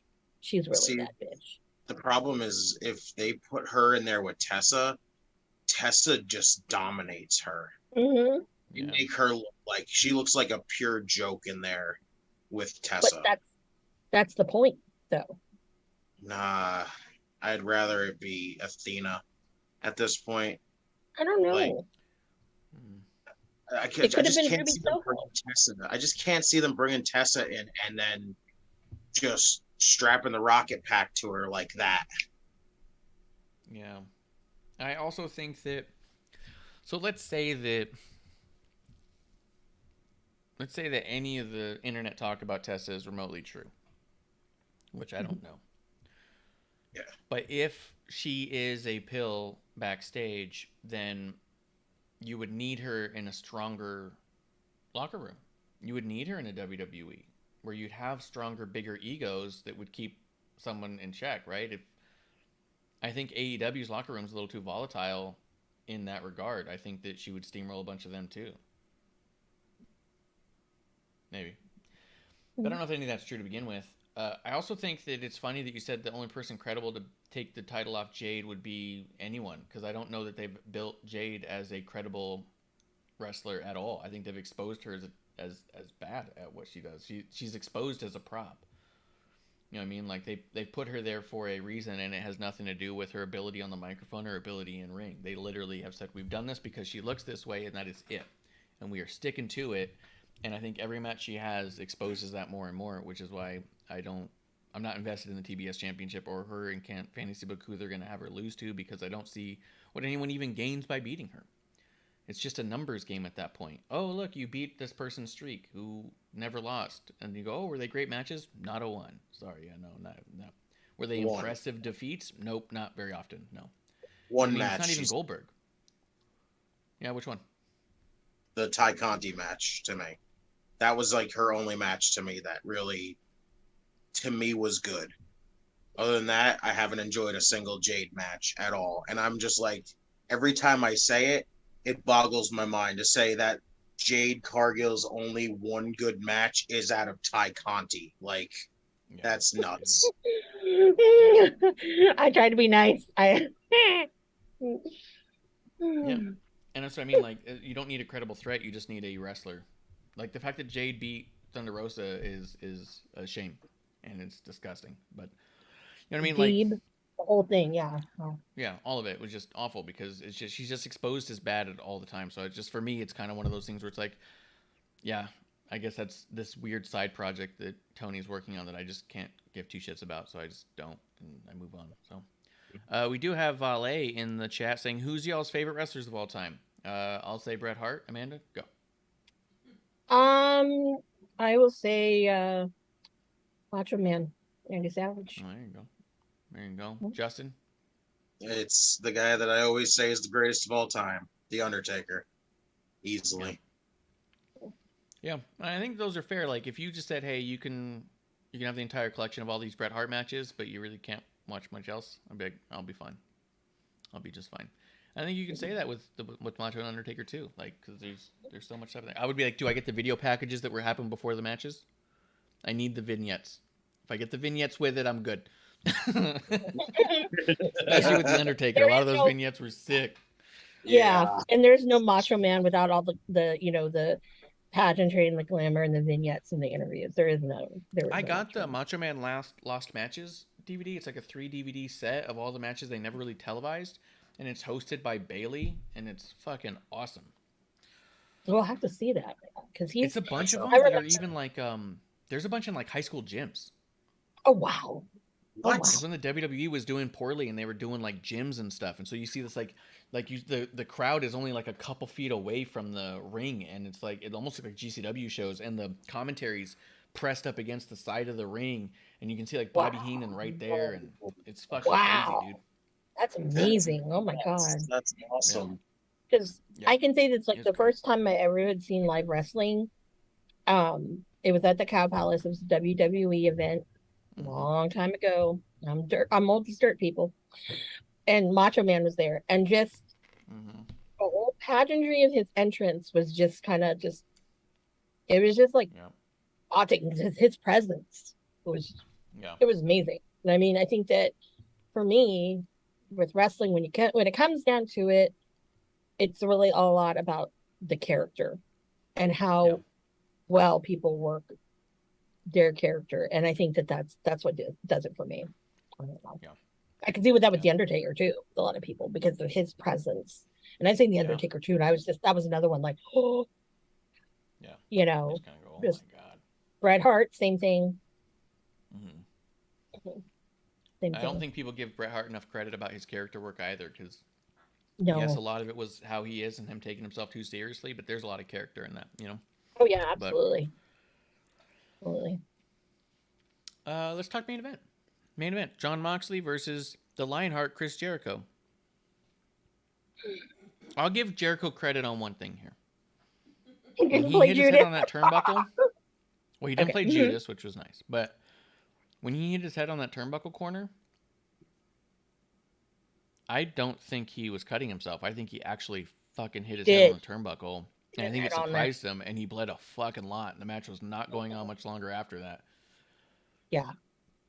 With that in mind, that is the problem with them blading too much. Because if you get a good one like that, your rest of your shit looks fucking phony.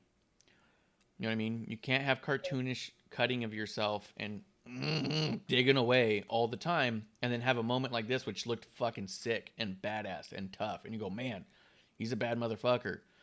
And 2 weeks ago, he's sitting out there like, you're like, what are you doing? Quit, like, you know what I mean? Like, you can't really do both. Do one or the other. And they may have even given up that turnbuckle with a little blade on it, so he could hit it and not have to do it himself.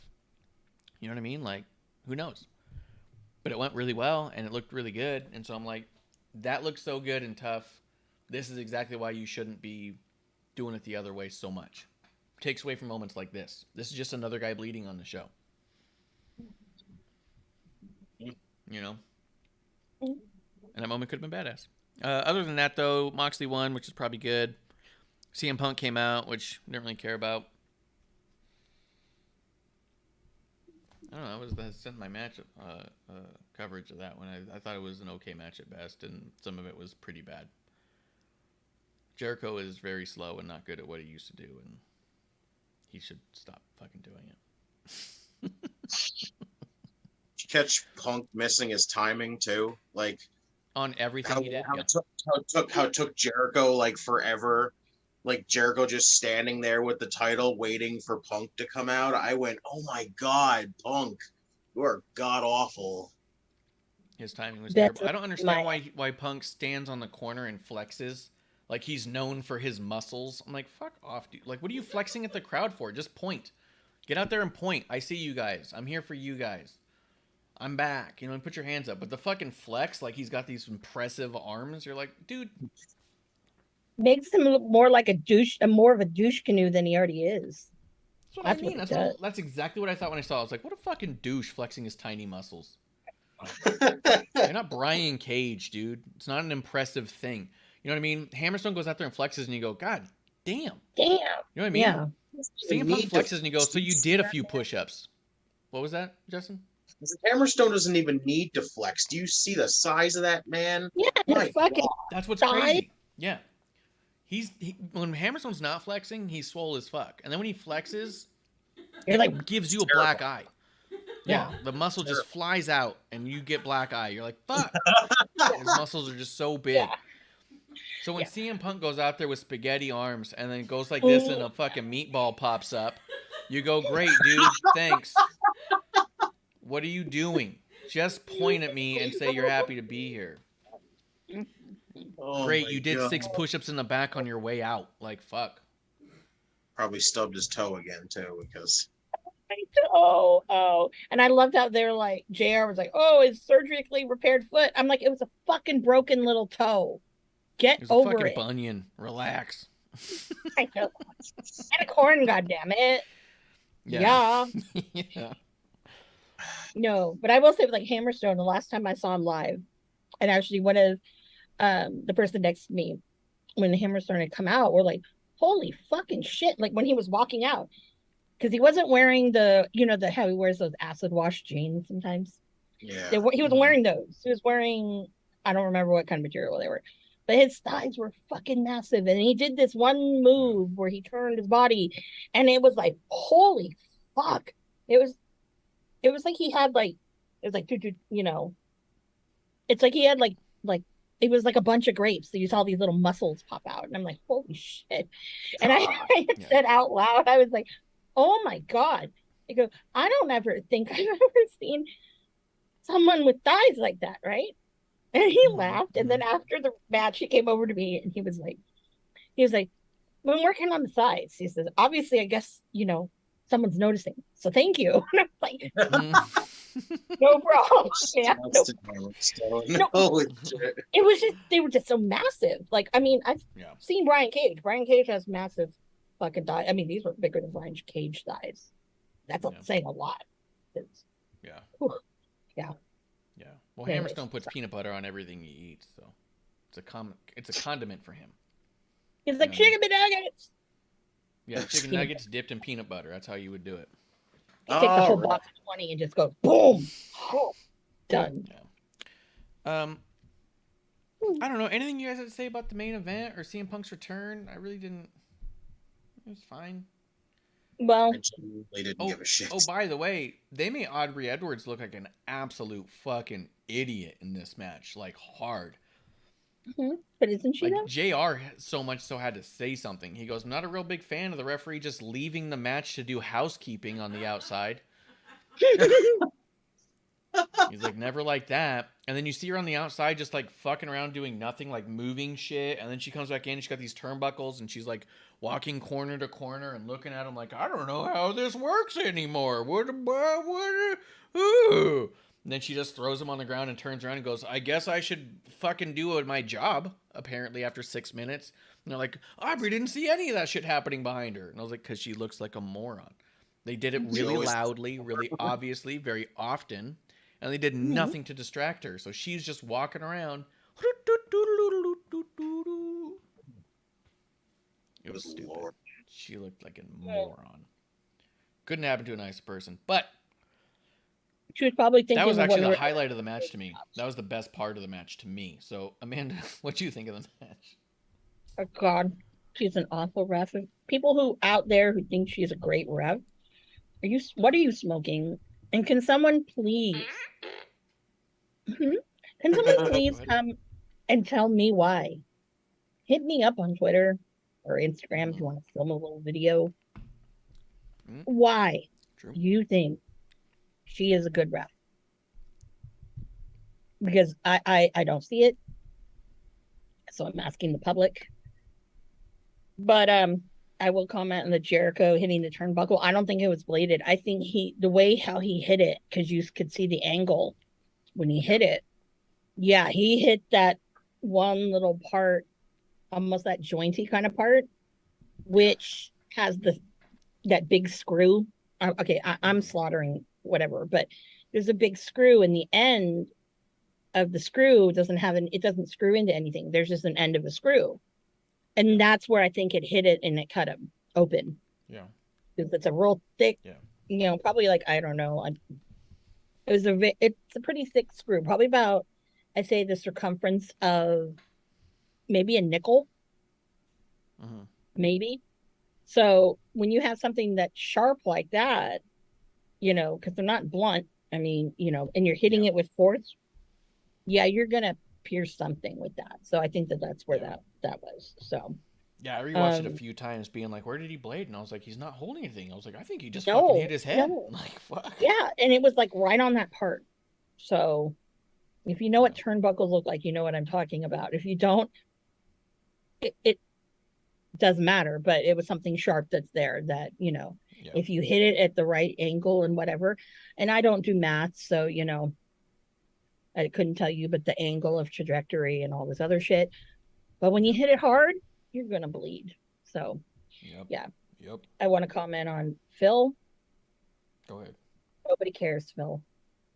Nobody fucking cares. I don't care. Well, we all know I don't care.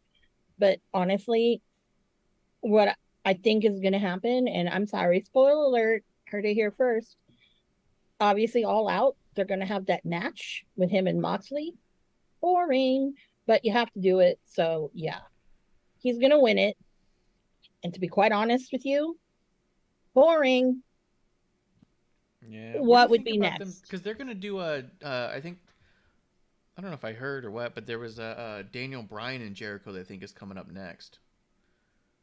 Nobody wants that either. Isn't that? But I don't. wait, isn't that the Game of Thrones one? Is that No, how they're doing it? But All Out. Is it? Yeah. I don't know. All I know is boring. Yeah, I don't want to see that. I don't want to see. I mean, Jericho or not Jericho.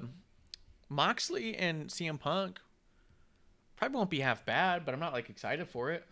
Probably Boring. better than Danielson and Jericho. They're both boring. I don't want to see Phil bleed. Okay. Well, it's true. He's gonna have It's to do that, useless. yeah.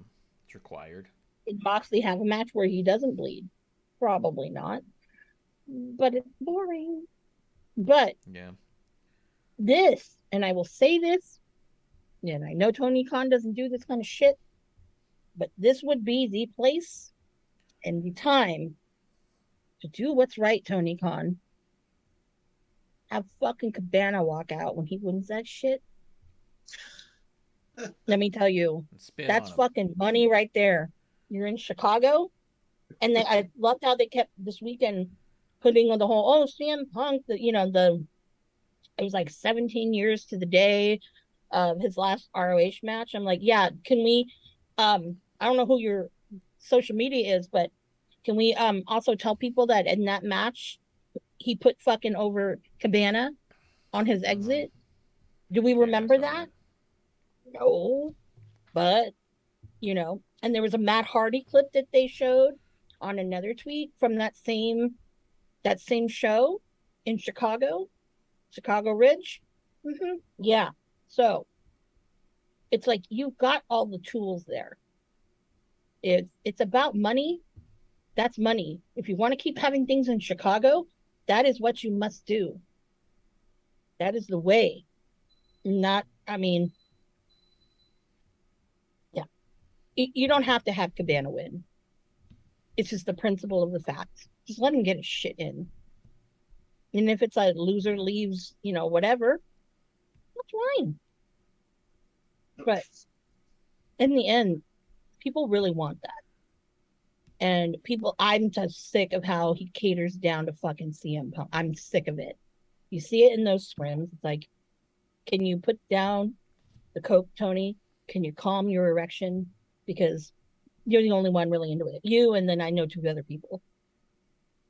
But do what's right. Do it. Yeah. I'm sorry, but for someone to dictate, how, this, how people come and go, that's wrong to have Bill have that power. That's wrong. Especially because you don't let any of your EVPs have that power. If you like Justin, Bill, what'd you I'm think of the main sorry. It was fine for what it was. I generally just didn't give a shit. It's just I'm over Chris Jericho. I'm over the Jericho Appreciation Society.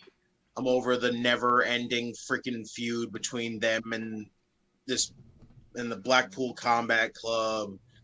Just I could give 2 fucks about CM Punk coming back. Like, it's obvious that Tony's gonna get what he wants and have Punk holding 2 titles, so Chicago can lose their mind because their freaking savior is there. Like, don't give a shit. I could give absolutely no fucks, and I don't, because I don't give a shit. It's just, it's predictable. It's garbage. It's nothing that I give a shit about. So, Wrestling 101's in the chat says, what matches would you do for All Out? I think that's a really good question. I don't know what I would do apart from Ricky and Hobbs. I would let them do it on a bigger stage, like an All Out. I think you go that Thunder route. And versus I could Tony? see Thunder versus Tony, I could see getting to there would be sick. Miro and Malachi, I probably would like on a big stage like that. I mean, you have to do Moxley and Punk. But let's say Moxley wasn't your interim champ. Who would you put Punk up against? Not Cole.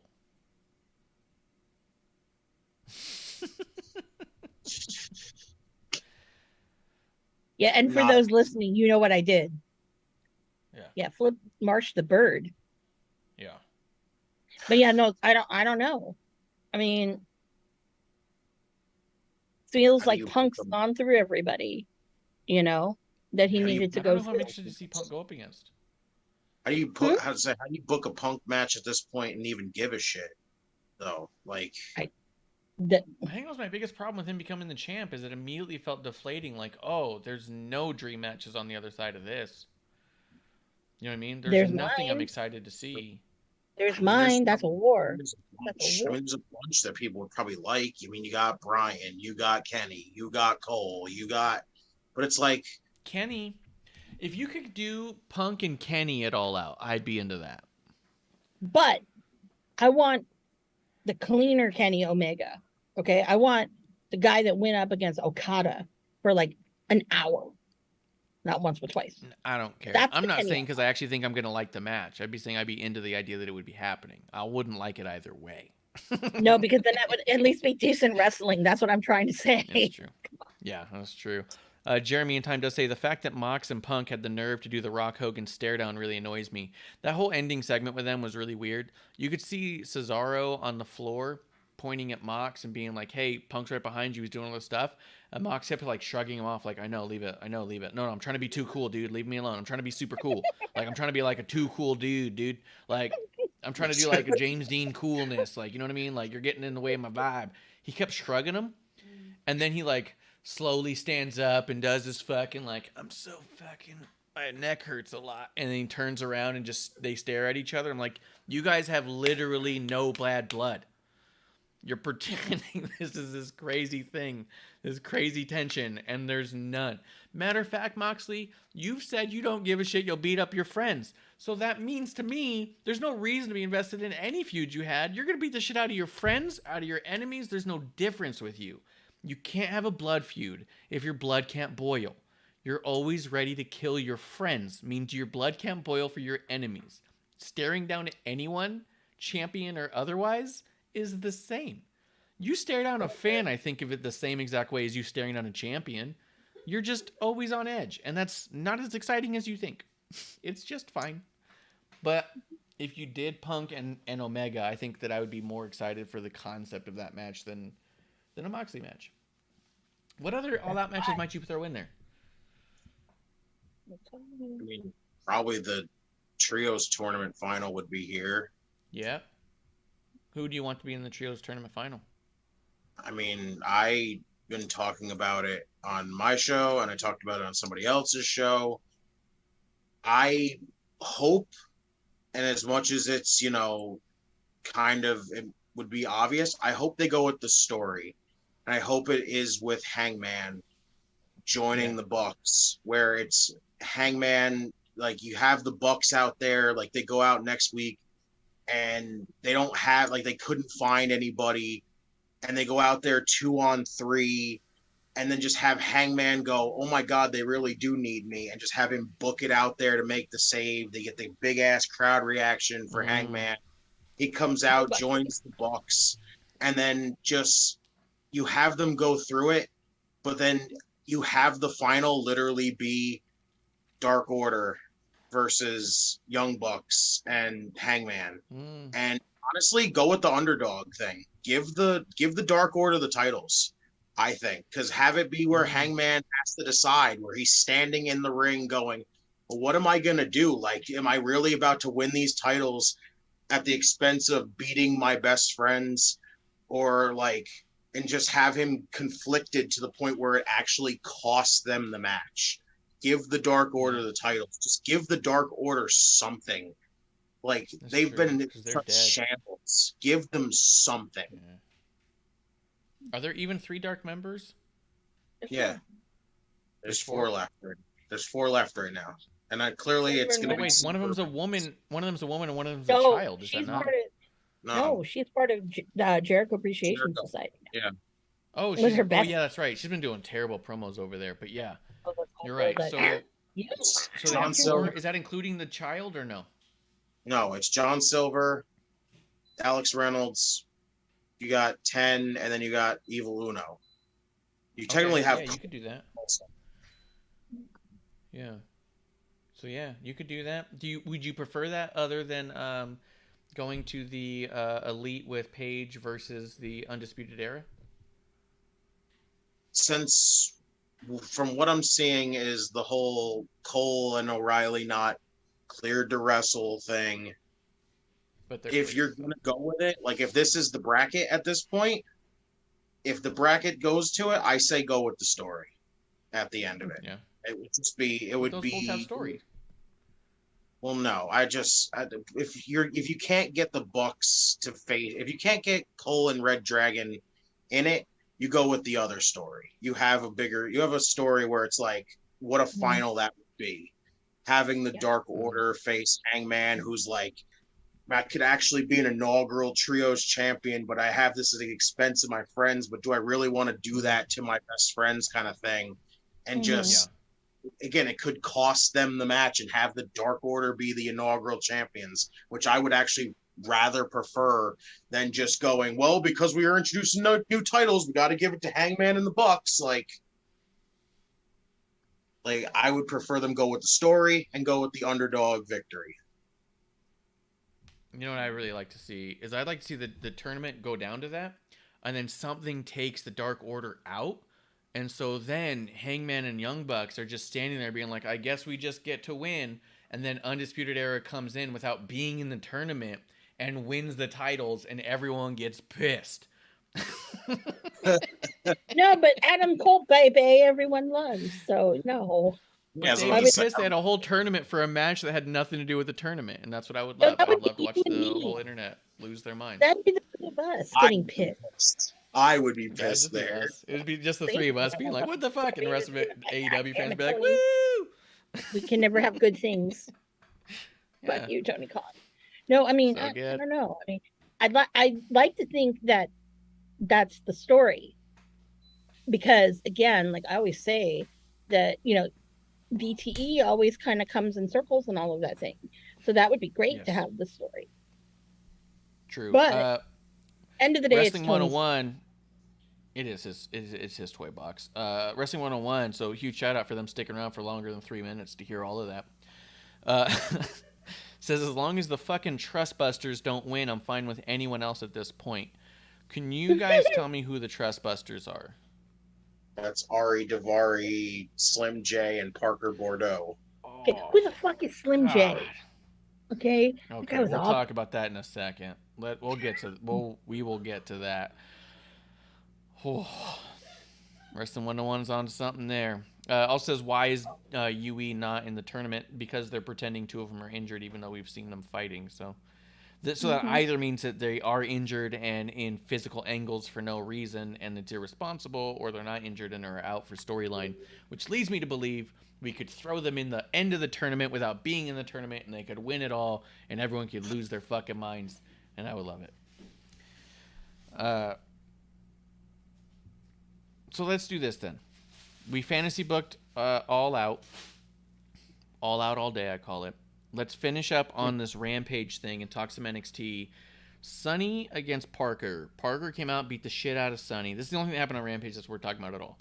At the end of the night, Ario Daivari was in a match with Orange Cassidy. Orange Cassidy wins in a largely comedic, terrible match. And then Parker comes in and beats the shit out of all of the best friends in a horribly sloppy fashion. And then Sonny comes out to protect Orange Cassidy.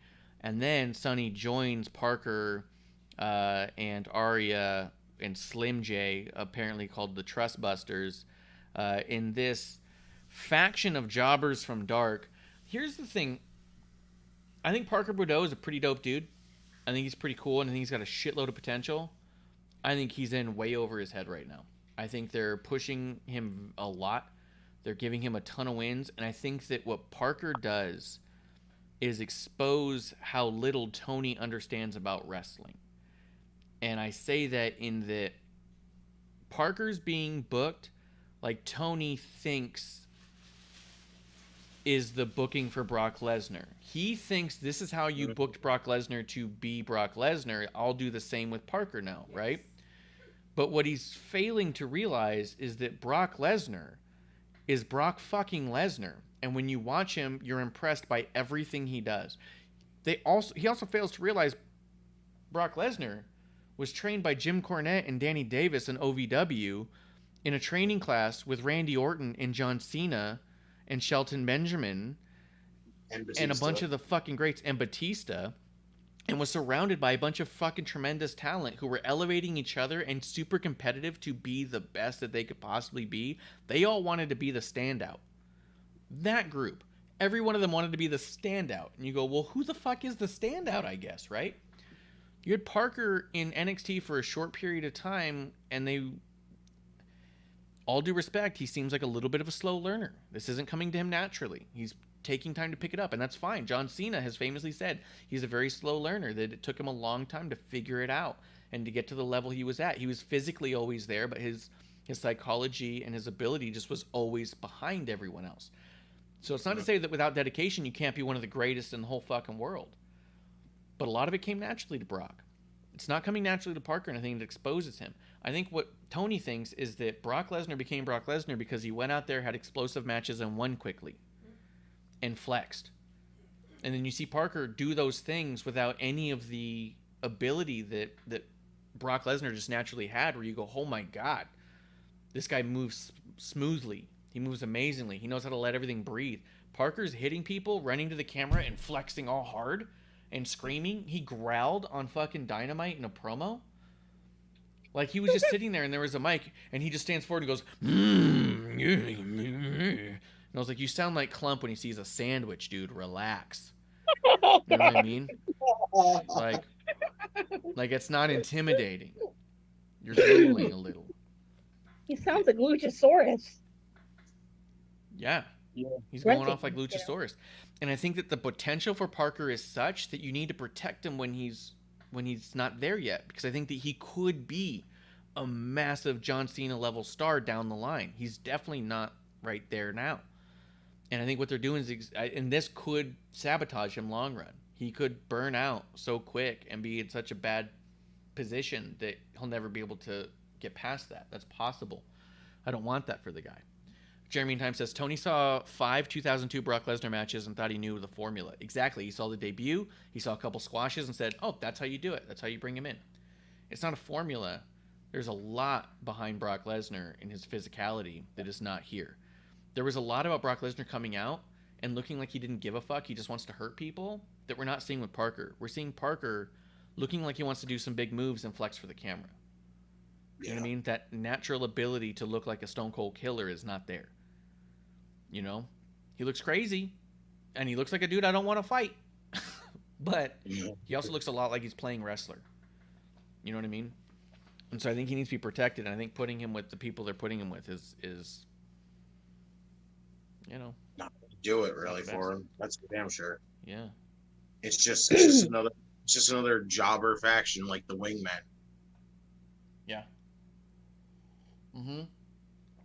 Yeah, and it's tough because, like I said, I really like the dude. I think he's fucking badass. But I was watching these and I was like, oh no, what are we doing? And Sonny Kiss deserves better.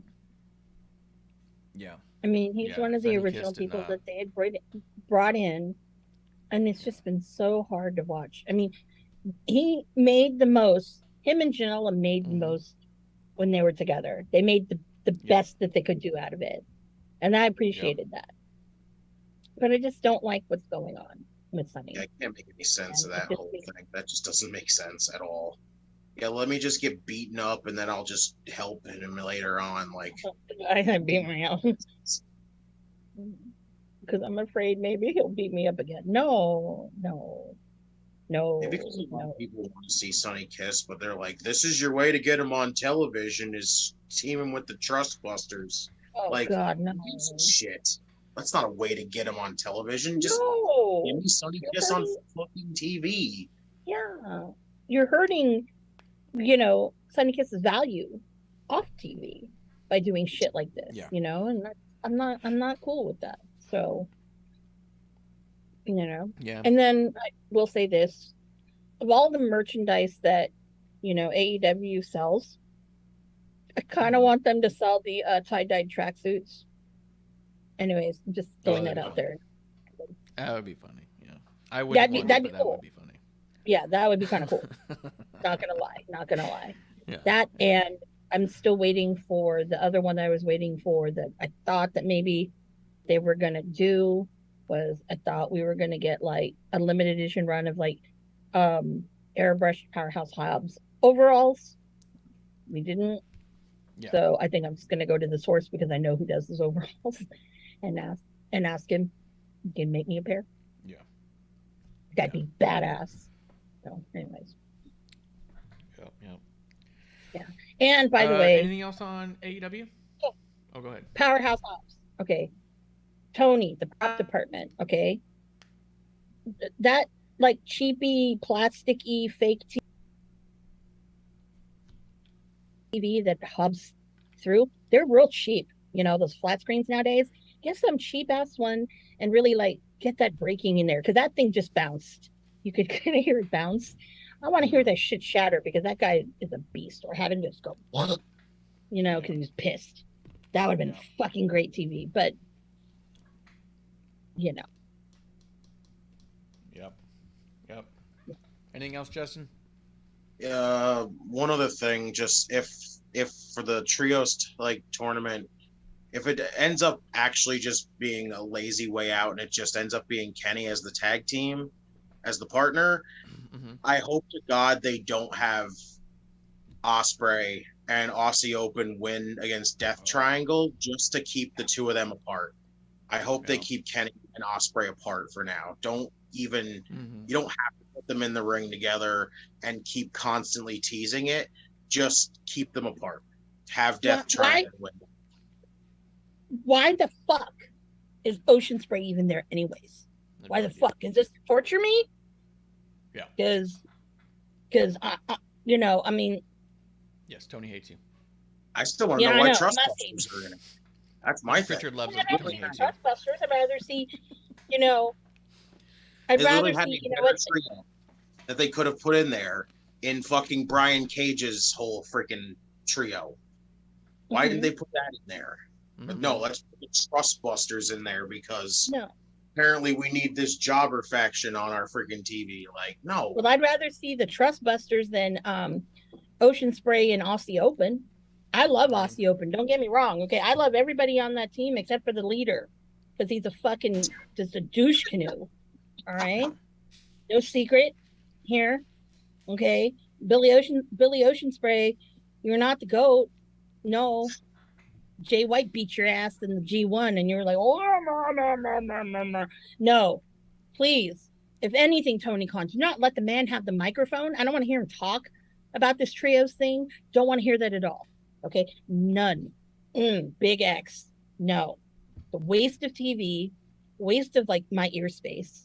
Okay, I'll probably get a migraine, and yeah, but I just don't understand why he's there when there are other people that are in AEW that could be a trio. God damn, why didn't you just put Danhausen and two other like random ass people who think they're funny together and use them instead of Aussie Open? Hell, what about Private Party and maybe one other person? I don't know, the Butcher, the Blade, and then you get some other weird random person. Anybody but Ocean Spray. This is like, did you even sign him? Because to me right now, it feels like you signed that motherfucker. And I'm like, oh, God, I don't want to give you money for signing that idiot. Only Team Taz was still together. There's a trio right there. Yep, but I digress. I'm not going to go there. That's what I thought was going to happen. I thought that they were going to go into this with these trios. Ricky Hobbs and three of them, and then they can implode. They could have been the one and Lee and, you know, Swerve in their glory. Yeah. Anything else in AEW? You want to talk NXT? Let's talk NXT because NXT. I'm pissed off right now. NXT. NXT. Oh yeah. I should also say that the opinions of me and Ocean Spray do not reflect the opinions of Wrestling on the Rocks.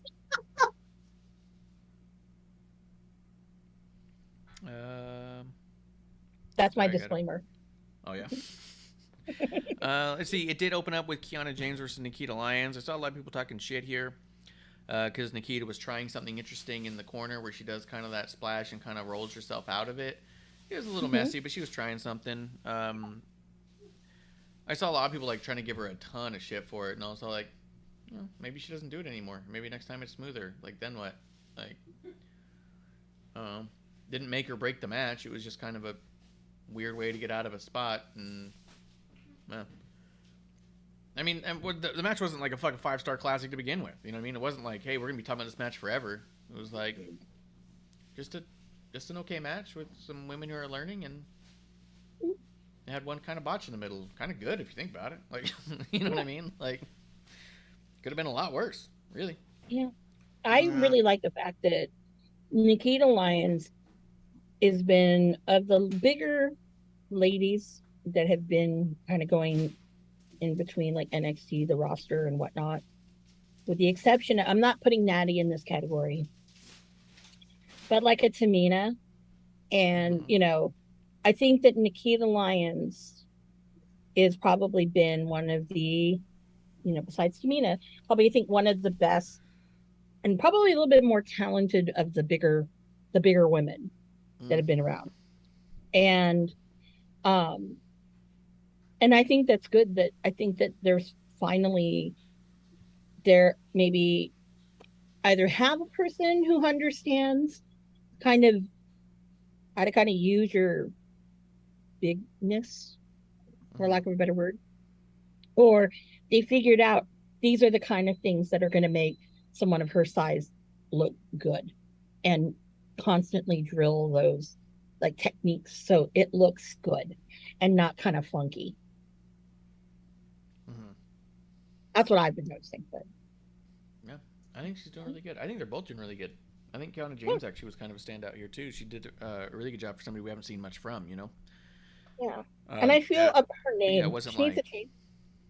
She needs to change her name. I have a problem with her name. Why? Because it just screams porn star to me. Sounds like a Kiana porn James? star. It sounds like a porn star name. Yeah, I guess kind of. Yeah, and I'm like, come on. She's pretty and all, but let's not go down that route. Yeah. Doesn't have to be this way. Doesn't have to be this way.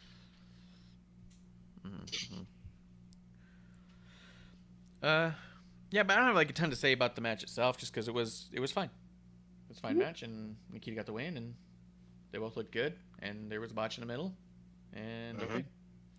This wasn't a massive storytelling thing. It wasn't a blood feud. It wasn't a massive blow off. It was just a couple people learning, and felt okay with that. I know people got a big problem with NXT being developmental and being on national TV at the same time. And I think sometimes I get lost in that too, where I go like, hey, this isn't as clean as that. And then I kind of take a step back and go, well, what happened here? What do we get? We got the same shit you would get in the middle of Raw sometimes back in the day. Two talent you never seen before, having a sloppy match in the middle and moving on because they're trying to learn, and that shit happened. So, yeah, I didn't hate it. It didn't fucking ruin my night. I was okay with it. You know? Do you have anything on it, Justin? Not really. No, it was an okay match. It was a little sloppy at points, but it was like nothing like really.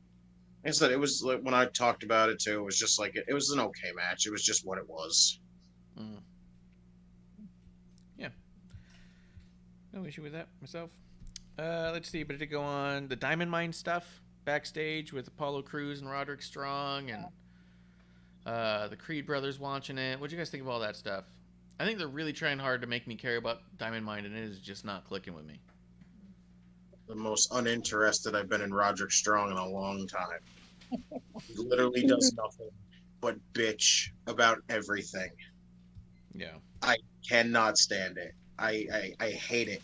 Like it it doesn't matter what Diamond Mine does. Oh, you guys are training? Well, now I'm just going to start bitching. And I'm just like, Roddy, stop.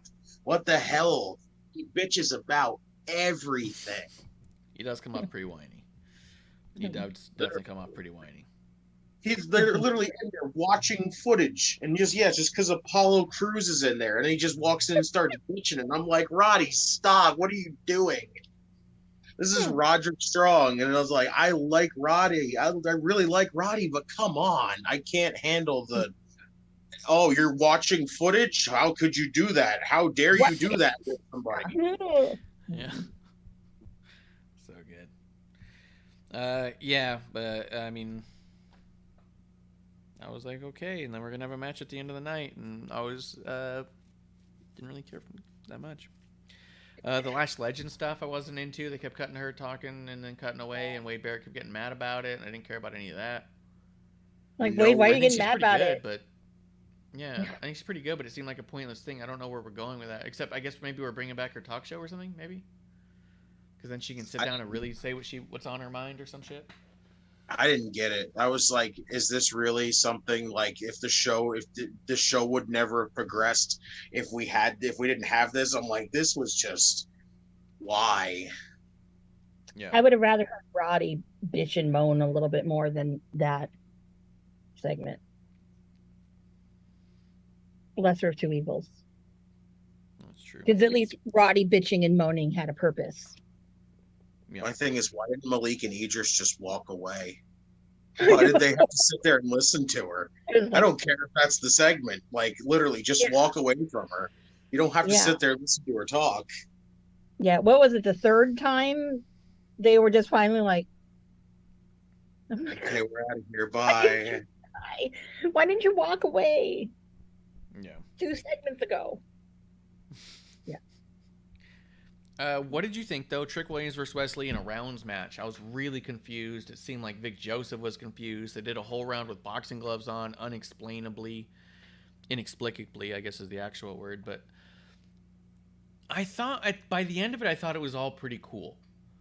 But I thought that there was a whole lot of, what the fuck are we doing? What is happening? Is this or is this that? Like, they did not do a good job. Because at first, when they said this is what the rounds match is going to be, I was like, oh, cool, I get it. This is really cool. They laid out the rules. Then they came out in boxing gloves, and I was like, what?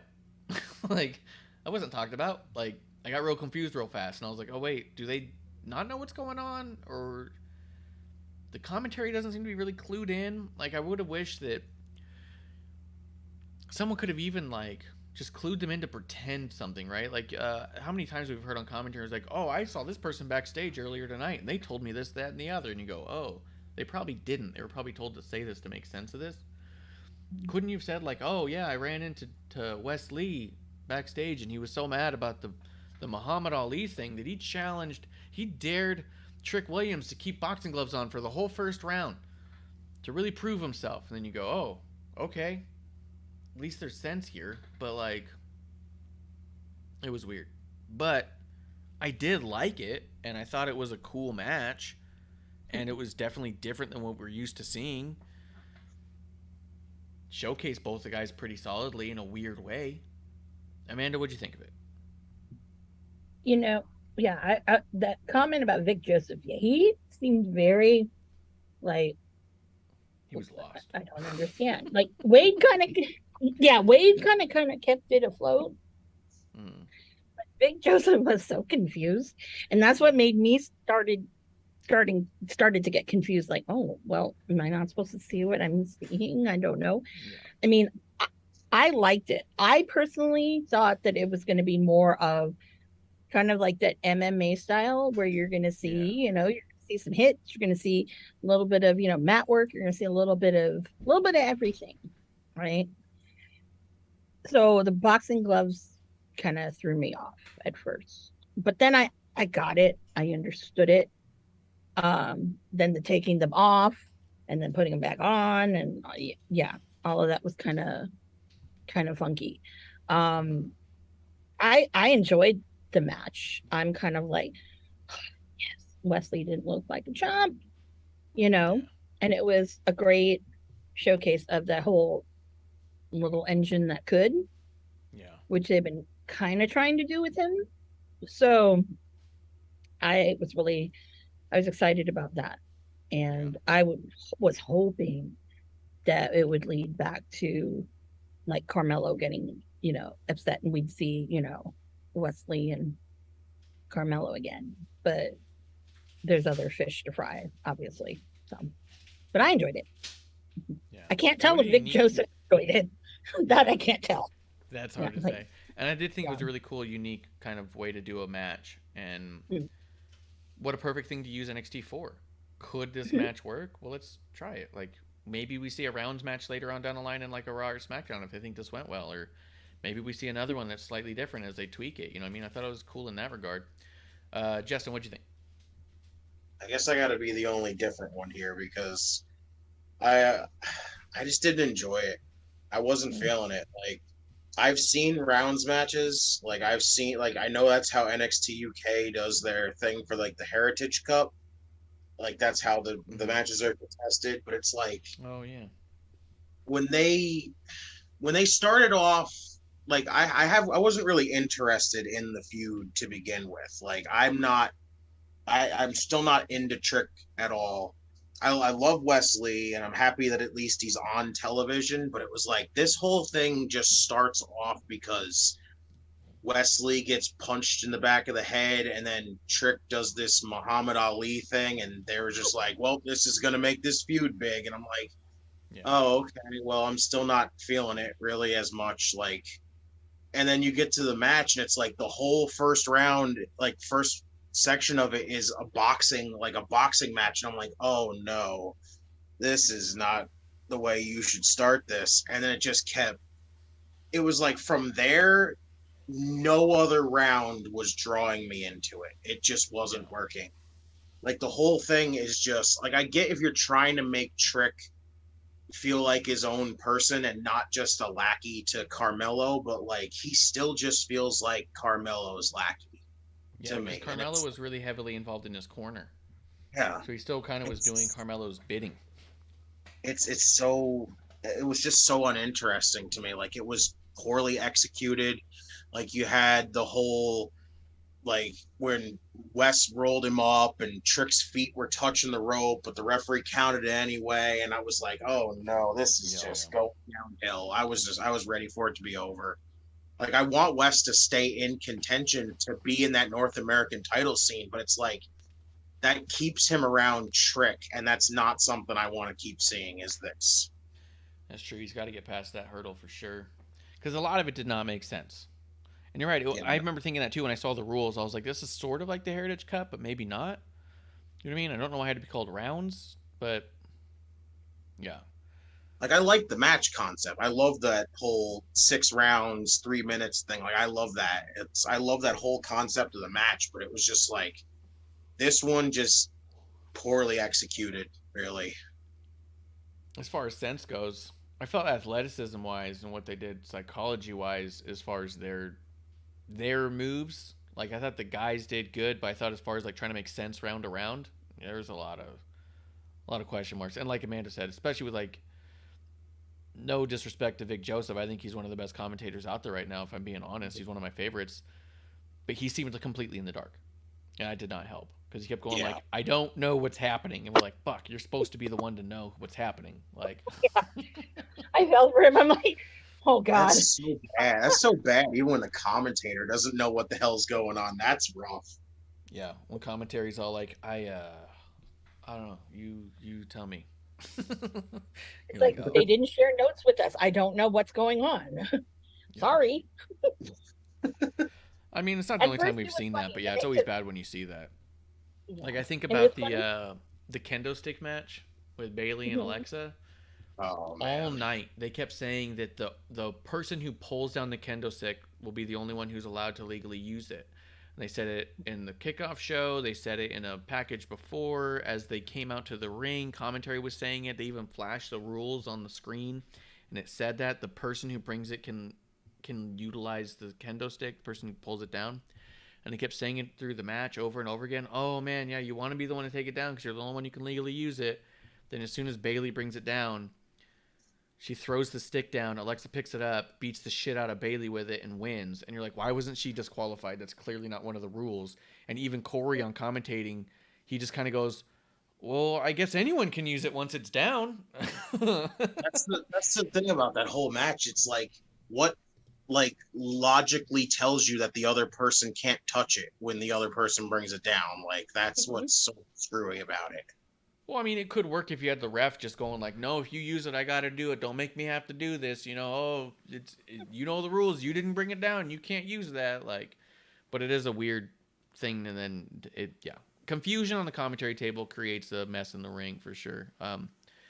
Jeremy meantime says, Vic Joseph says it wasn't a boxing match during the first round. That was entirely just a boxing match. Yeah, he said that. He goes, well, because the rules clearly stated it was not a boxing match.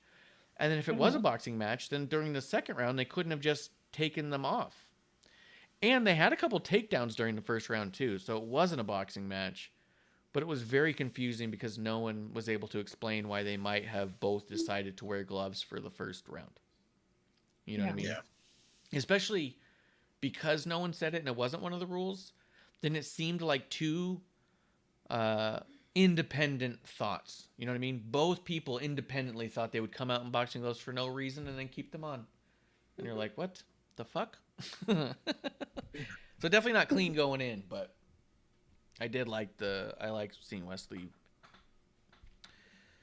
The Chase U stuff was okay-ish. I do think that girl, Ariana Grace, I think her name is. No.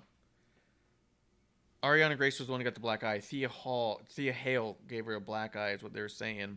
I do think there's a ton of potential for Thea Hale. I don't know if being with Chase U is going to be her big ticket. You know? I think whatever's next for her. I look at her like I looked at Madcap Moss. The next thing is probably going to work really well. This thing will be frustrating to watch. I'm enjoying it though. I like her. I like the Chase U thing. Like, it's something that's funny, but it's getting over like crazy. Yeah. And I breaks it up. I love it though. Like I like her because she's got like a hell of a personality right now. And honestly, when she had the match, I thought she did a solid job. Mm-hmm. Yeah, the match I thought actually was pretty good. We can talk about that too. There was something happening in between, but we can talk about that real quick.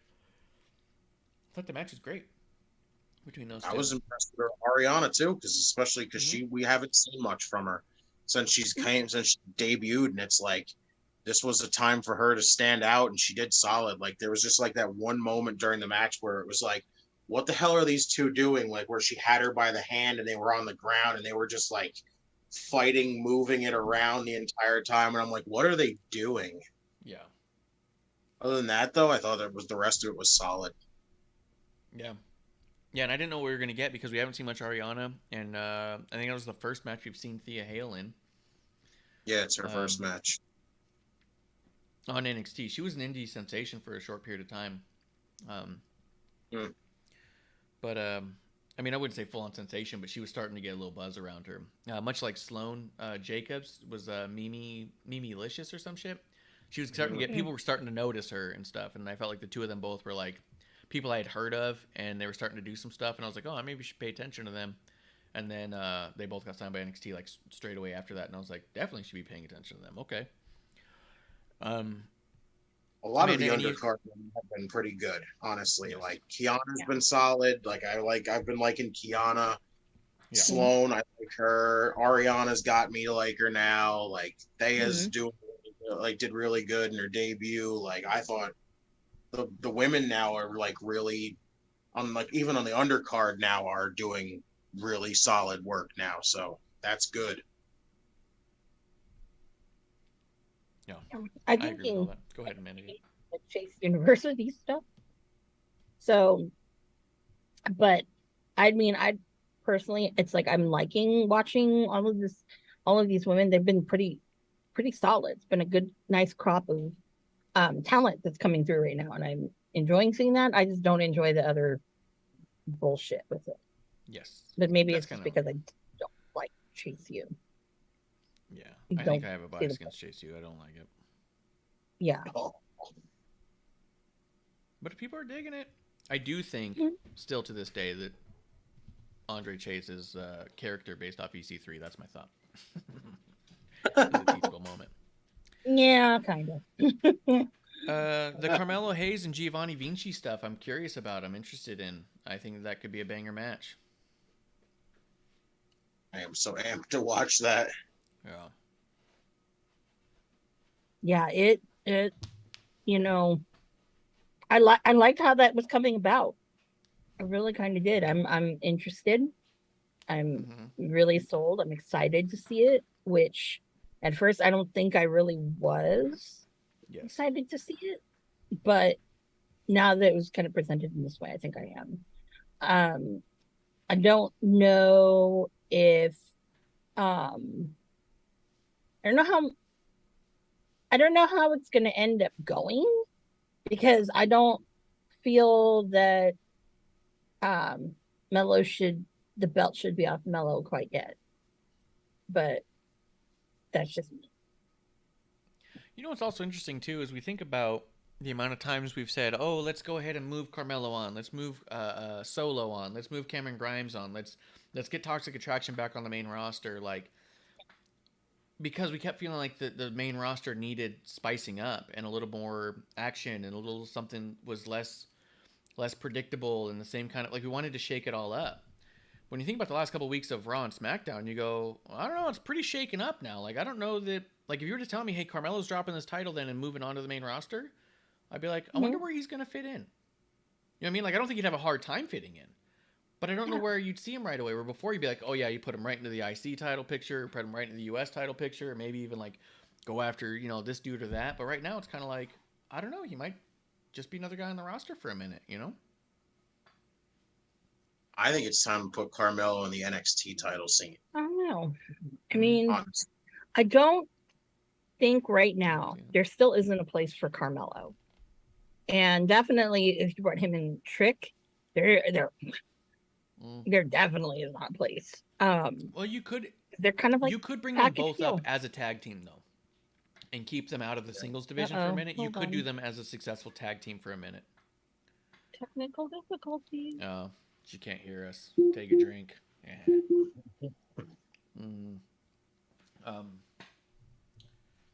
One good thing about this whole thing though is Nathan Frazier's still involved. Yes. Which I love that he's still involved in something right now. Yeah, he's gonna do some really cool shit down the line. You can tell. I can't wait to watch what he does. Yeah, I really like that dude. Let me see. She's not quite back yet, so she's still fixing that. But yeah, I think that match is gonna be awesome. We go to the Solo thing. Oh yeah, Solo's gonna be out for a few weeks. That fucking sucks. Big time. I keep wanting Solo to finish up whatever he's doing and just make it to the main roster already, but I don't know what's going on. I thought there was a bit of a weirdness there with him and Cameron Grimes. He said something to Cameron, and Cameron kind of looked at him funny. And I was like, you know, what's the fucking deal here? You know what I mean? Is Cameron going to change up his character again a little bit? Did you catch that weird little vibe? I think he's still going to end up like with Joe Gacy. Honestly, I could see it happening. Cameron with Gacy?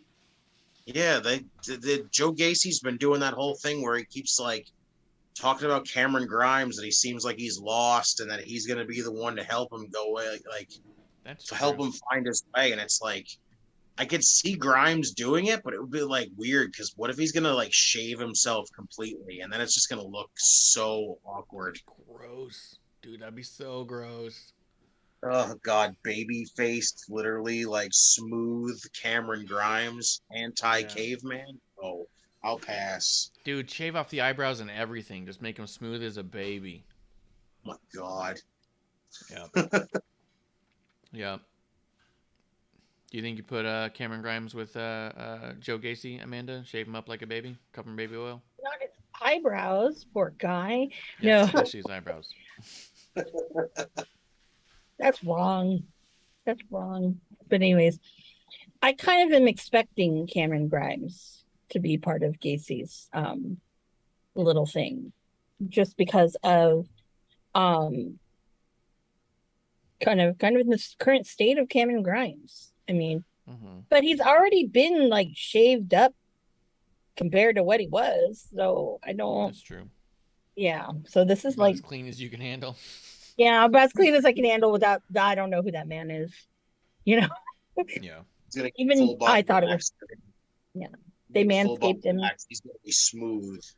Yeah. No. But I'm waiting for that. Sorry, folk. I had no audio. Like I couldn't hear anything to reboot. I'm sorry. We were I'm sorry. gonna- We were just kind of going through stuff. You're gonna make a segment out of it too. Watch. Yeah. Yeah. The rate. No. Gacy's gonna like him and the rest in GYV are gonna end up waxing him. Well, maybe. Oh, that's horrible. Oh my God, horrible. Let's see. We did Apollo Crews and Roderick Strong, which was a good match, but I wasn't super like. I didn't care all that much, but it was a good match with two good wrestlers, and I was kind of wondering. I was like, I wonder if Roddy just asked to do this, if he wanted to work with Apollo, or if Apollo wanted to work with Roddy. But I think it could have been both.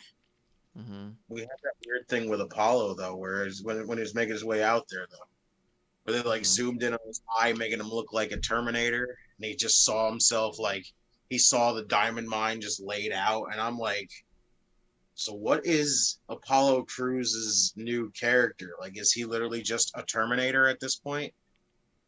Oh yeah, they did that whole like daydream thing. Like it was weird for sure. Mhm.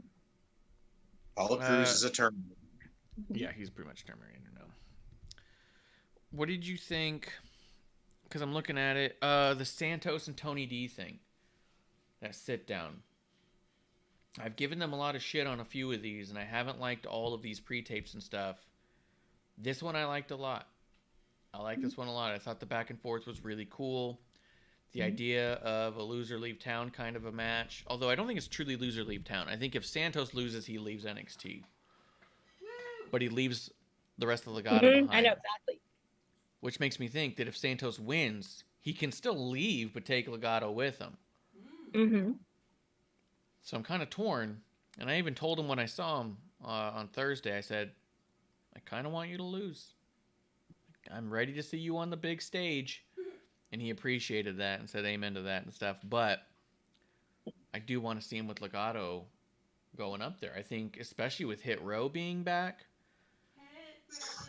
Hit Row. Hit Row. Yeah, it's the 03. Now you know. Hit Row. Oh no, that's something else. Yeah. I love 03. Merdo. Weirdos. Caneros. Wow. That was, yeah. I didn't see that. What did Swerve say? Someone asked Producer Lady if he even said anything that was like remotely close. Mm-mm. No. Well, Weirdos Caneros is a hot dog place here in Arizona. So, That's not the one with the hot dogs with the bacon on it, is it? yeah, the Sonoran dogs we call them out here. Yeah. That sounds so good. It's more than just hot dogs with bacon, Justin. I You don't said care. that. I mean, you didn't need to know Sounds more. As I'm just saying, is the worst part. You heard hot dog with bacon. You said it sounds so good, but like, there's a lot more to it. Yeah. I don't It's care like what I else was- the rest of it is. Sounds When I good. was in Alaska, I saw a friend of mine, and also like Arby's has this new Jurassic sandwich that's from the dinosaurs. It's based off the dinosaurs. It's like, but they're calling it like Jurassic. And he goes, oh, "That sounds so good." I was like, "I didn't tell you anything that's on it. All you know is that it's named after a dinosaur." Hey, you had me sold that bacon wrapped hot dog. That's all I needed to hear. But there's two different what I styles like. of bacon wrapped hot dogs. The Sonoran style, what's on the Sonoran one? They put every fucking thing on a Sonoran dog. Let me pull it up for you, because it's in a special kind of bun. They make it fresh in the thing. Sonoran hot dog. Hot diggity dog. Yeah, I mean, you might as well just Google it and look at it. But like, it's a bacon wrapped hot dog. It's got what the fuck? I pulled it up and this fucking site goes layer of schmear. Fuck off. But it's got warm fried beans on the bottom. Each roll followed by bacon wrapped hot dog top, avocados, tomatoes, onions, jalapenos, drizzle of zesty mayo, and usually garnished with cilantro leaves and hot sauce. But the bun is an in-house made roll that it's in, something like a hot dog bun. So. And Yep, the I'm sorry. other bacon wrap hot dog is a street food. I've seen it in LA and I've seen it kind of up and down California, where it's a bacon wrap hot dog, and they grill. And they sell these outside on the street, so it's a street food technically. Regular hot dog bun.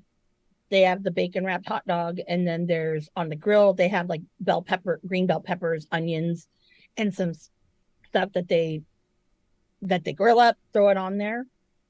And that's the other bacon wrap hot dog. Sounds Yeah. fantastic. Which I will say that is great. Yeah. I've had So Justin, 20 you in should my come time. visit. Come Sounds visit. We'll get you good. some hot dogs. Sweet. PWG. Yeah. Well, actually, wait. No, they used to do it in front of Reseda. And I'm really sad now that I haven't been to PWG since pre-pandemic and our bar closed. I don't know where to go to the bathroom now. So, but I liked having the bar because it was air conditioned and we'd sit there all day. So, chairs in place. But yeah, Santos and Tony D, I like that program. I like the concept. I'm actually really excited for this match. Talking to Santos about the program specifically and how much it meant to him and how much he was invested in it makes me even more excited. He told me more than once that he's very excited for this match on Tuesday. He can't wait to do it. So seeing someone that amped up about their own match coming up, I was like, oh shit. It's not like, oh yeah, we'll do it. It'll be good. He was just like, he kept like looking at me like, I can't wait. Like to be able to finish this story, you know, like fucking cool. And he knows the huge supporters of them. I'm so jealous that you got to talk to him about this match. Yeah, he was So just standing jealous. around, and I was like not gonna say anything because he wasn't like super like, he wasn't rude or anything, but he wasn't like, hey, come chat. He was just Come like over to standing me. around. He Yeah. was like practicing stuff, and at a certain point, he was just standing there, kind of like looking around. And I was just like, fuck, I'm gonna walk over there. And it was like, hey, dude.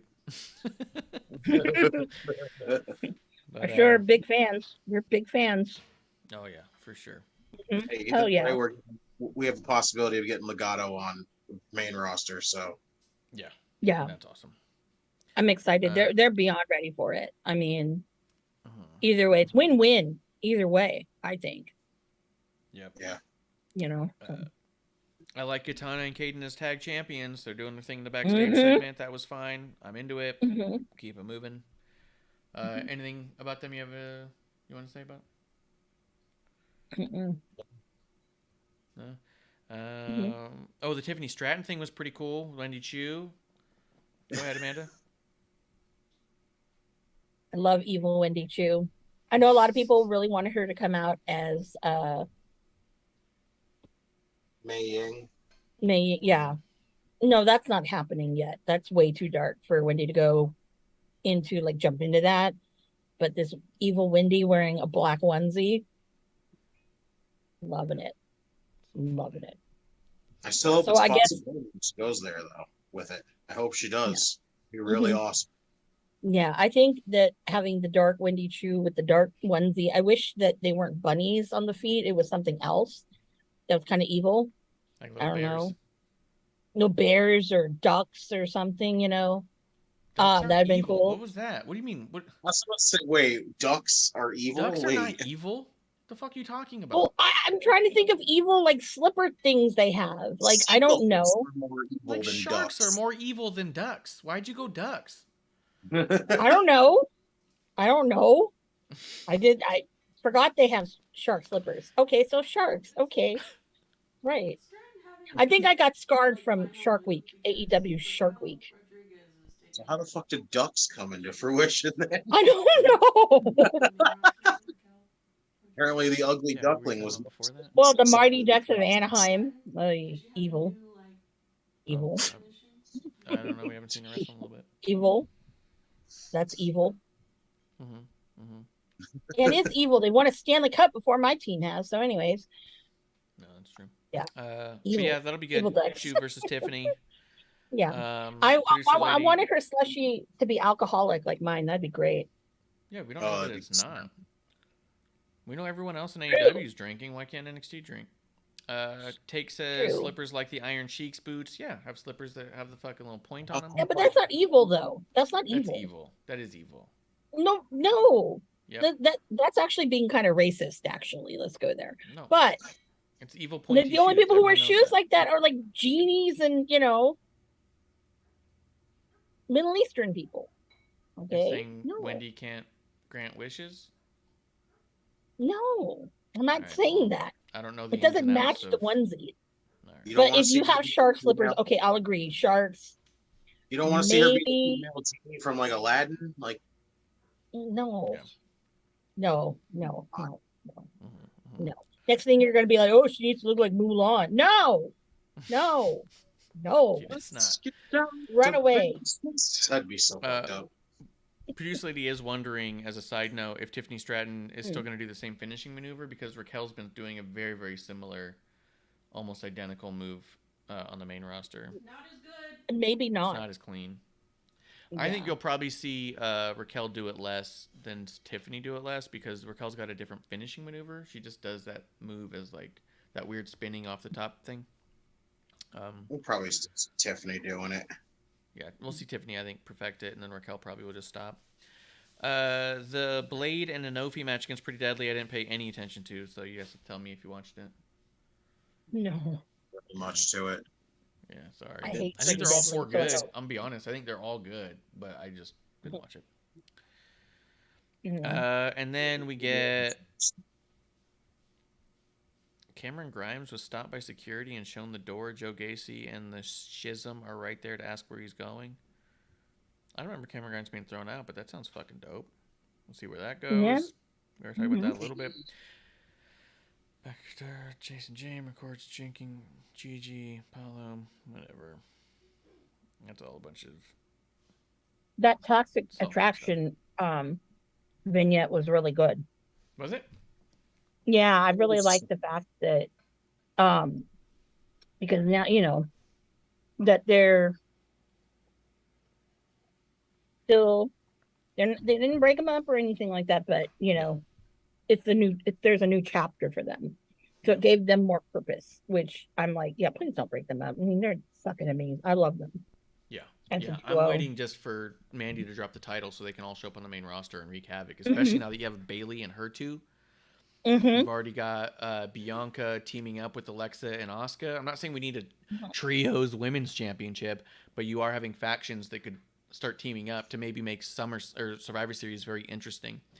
I do think, as a side note, we're going to talk about on episode 1 on Wednesday, as we get closer to SummerSlam or Survivor Series. I mean, I'm going to talk with Kevlar about it a little bit, but I think that there's a good chance we do not get a brand versus brand Survivor Series for the first time in a long time, because I think Triple H knows that that's a tired bit that doesn't mean anything. So with that in mind, the idea of fantasy booking, we already have Bailey, Io, Dakota against Bianca, Alexa, and Asuka at Clash of the Castle. They use alliteration so goddamn much. Makes it tough on me what I've been drinking. That you could get to a Survivor Series where you have like a Toxic Attraction and Bailey's crew against 6 other women. So you could have Bianca, Alexa, Asuka, and fucking throw together 3 more badass babyface women. I'm sure we could get some together, Do you Put do you Zelina feel and Carmella over there. I don't give a shit. do you feel that Sasha is gonna come back? Or those two are gonna Yes. come I feel back? like Sasha and Naomi are coming back at Clash of the Castle when they do this is my thought, when they do the crowning of the new women's tag team champions I believe they're ending it there, and you have them, oh, we did it, we won the tournament. I think then all of a sudden it's boss time. That's crazy. Then. So that means I think that's weird. Then how the hell is that going to work? What do you mean? Especially if Alexa and Asuka are in, and Io and Dakota are in there, Oh, that's are a in good the call. tournament. How does that work then? Especially if Maybe they're you're having. right. Maybe they're not having That's- the finals there. The finals got to be after there. Yeah, I would think it'd be more likely going to happen on TV than at a pay-per-view have at to. this. Yeah, it's gonna have to. You're right. No. I have my timelines all messed up. That's a really good point. 2 of the tag teams that are actively in it have a match booked for Clash. Probably not going to be finals there. Especially because I think the finals are going to have Dakota and Io. I would probably do it too, where the finals like Dakota Io against like Nikita Zoe to really push NXT as a threat. And to get the TV audience to see Nikita and Zoe as women to keep an eye on. They might want to watch the other show, right? And then you can... But there's a couple options. We went through that on episode 1 as well. So, you know, we'll see. We'll see. But let's talk main event. Cora Jade, Zoe Stark. Wait, that wasn't the main event. Yes, it was. Wait, yeah, it was. Fuck. I kept thinking because of all the shit that happened at the end. I was thinking of the women at the end. And I was like, that wasn't... But you're right. Cora Jade versus Zoe Stark. Mandy Rose on commentary. This match, to me, I thought was fucking great. And the way that it ended, I rewatched like 4 times. Because the moment Cora goes for the kendo stick, which, by the way, I love that she customized a kendo stick. No one does that much. It doesn't have much. New Day did it one time. She customized that kendo stick just to be a little bitch. It was awesome. She starts backing up to find that kendo stick. The camera shots on it were so good. You see the kendo stick through the ring. You see Cora over that way. The camera comes around. Now it's the other way. Cora's going back, and you're going, the kendo stick's right there. I just saw it. I know, right? It's in your mind like, oh. And they're working you the whole time. She scoots back. You suddenly start seeing some of the crowd go, oh! As she reaches back, there's Roxanne waving the kendo stick like, what are you going to do now, bitch? I got your stick. I even like that she was trying to do the cool thing, like slap it in her hand, and she missed her hand the first time. I'm like, that's right, because it's real. You're not always doing the cool shit right the first time. And then she gets it. Funny. So good. It was right in front of her hand, and you saw her hand kind of go like, and then she got it in the second one. Fucking Zoe super kicks Cora. Cora sells fucking great. She just goes, she gets clocked. Head goes back, her eyes kind of go wide, her mouth just opens. She's like, oh, and she's like stunned, like, fuck, you got me? Zoe grabs her, does this kind of backflip spin into a knee. Yeah. Which had such a great crack to it. I love that finish. And it just, and Cora just cocks back, falls back. Her eyes still like open, mouth still open, and her hand was like limp. As Zoe's pinning her and grabbing her hand, you can just see like the limpness of Cora's hand. And I was like, Cora's like out in this cell. Just being pinned, mouth open, like, oh. It was so fucking good. Then Roxanne goes in there. She's pointing the kendo stick at Cora. Like, what are you going to do now, bitch? You can't run. Fucking winds up. Cracks the turnbuckle, just boom, and you could hear it snap so loud that I even went shit when it first happened. Cora dives out of the way. As she's rolling out of the way, Roxanne comes back again, cocked back, slams it down, crack, right on the mat as Cora rolls out again. I was like, fuck, she must have been like, bitch, you better move, because I will kill you on these. This is gonna look good. Cora moves, gets out, rolls out. Roxanne's on the chase. Chasing after her with the stick in hand all the way backstage. Cuts back to the inside where Mandy, shoeless, because we know Wiki Feet is a big endorser for WWE, and a lot of their women have to go out there without at least once a show. You got to have bare feet on the show. Wiki Feet, probably one of the top sponsors for WWE as far as I can tell. They may be the new majority shareholders in WWE. I'm just not sure. Mandy slides in there, and right away, Zoe catches her, cracks her with a super kick, does the move again, and then Mandy out, just sprawled out, head back. The scary thing is that Mandy dropped the belt behind her on the super kick. When she flipped back, because the camera cut at the moment of impact, you can't tell, but she landed on the belt somehow. And I can't tell if she landed on the bottom of her neck or the top of her shoulders. It was the back of her head. Like, it was legitimately the back of her head. It was fucking scary because that belt didn't move. Yeah. There was no give to the belt because it was right on the top of the plate. And I was like, fuck, that could be bad. And I'm hoping that, because from the look of it, it really could have been that it hit right below And when the camera cut back, because she was coming forward holding her hand, that she may not have actually hit the bottom of her neck. If that's the case, then she may just have bruising on her shoulders and she could be fine. If it was the bottom of her neck, then fuck, I hope she's okay. Yeah. But what a fucking exciting way to end that show. And the timing of everything was just perfect. And every strike sounded like, oh my God. I thought this was like the best ending of an NXT in years. Like, I was so into this story and into all four of these women, and whatever match concoction they get out of it, I'm here for it. Like, I'm like, yes. Oh yeah.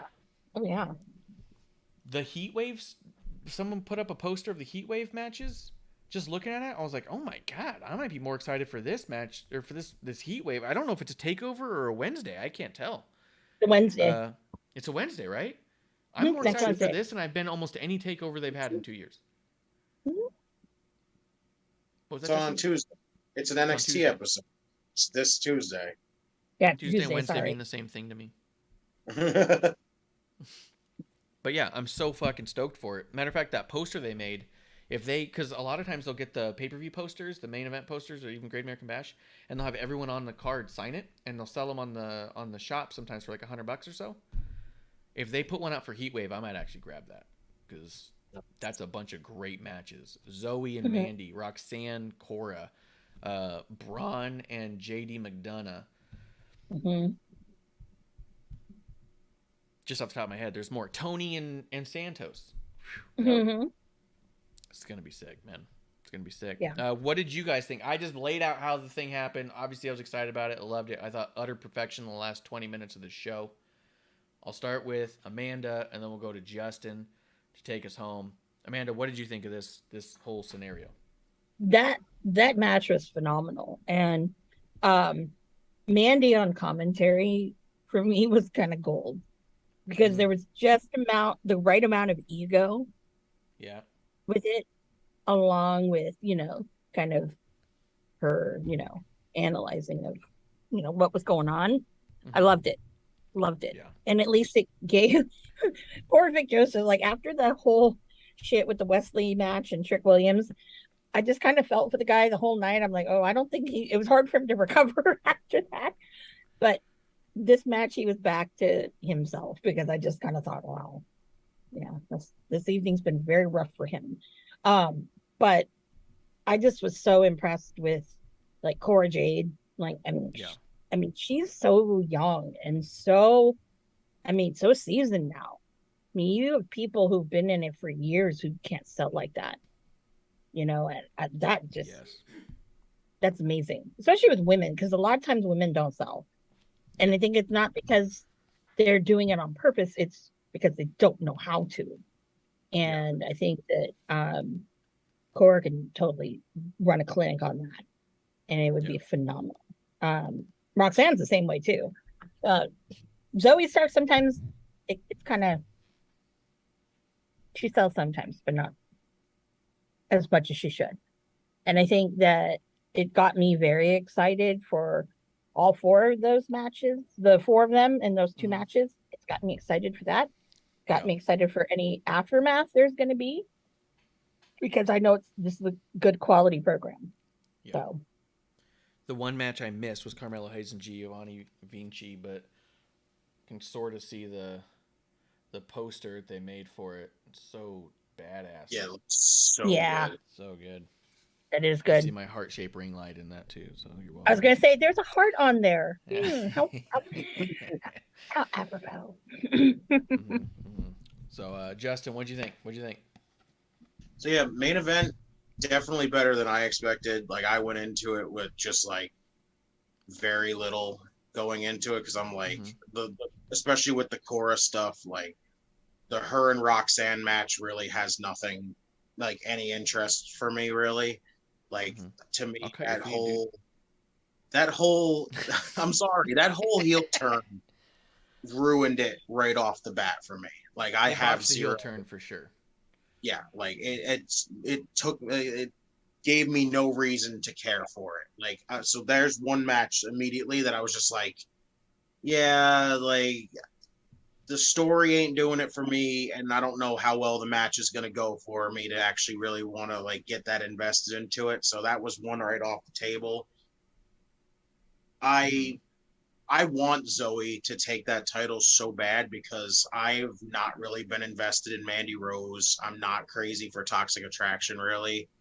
I legit want Zoe to take the title, but it's like I don't believe she's going to. And my issue with the whole thing is with her and Nikita now, if it's possible, if this ends up being a call-up, and they both end up on the main roster, who takes the title off of Mandy at that point? Which really sucks. They've already done that, though. No, they didn't. Yeah, they have. No, they They've didn't. taken the two of them have faced off before she Alba had Fire the name. and Mandy never fight. Yeah, they did before she got the name changed. They fought before. When? Are you sure? Yeah, they have before. I'm Googling it. I don't think so. Why do They I have feel a like couple times. Literally, she was involved in the Fatal 4-Way. And they've had a couple. Mandy Rose versus Kaylee Ray happened. Mm-hmm. okay. And it's like I think I would love it to be Zoe.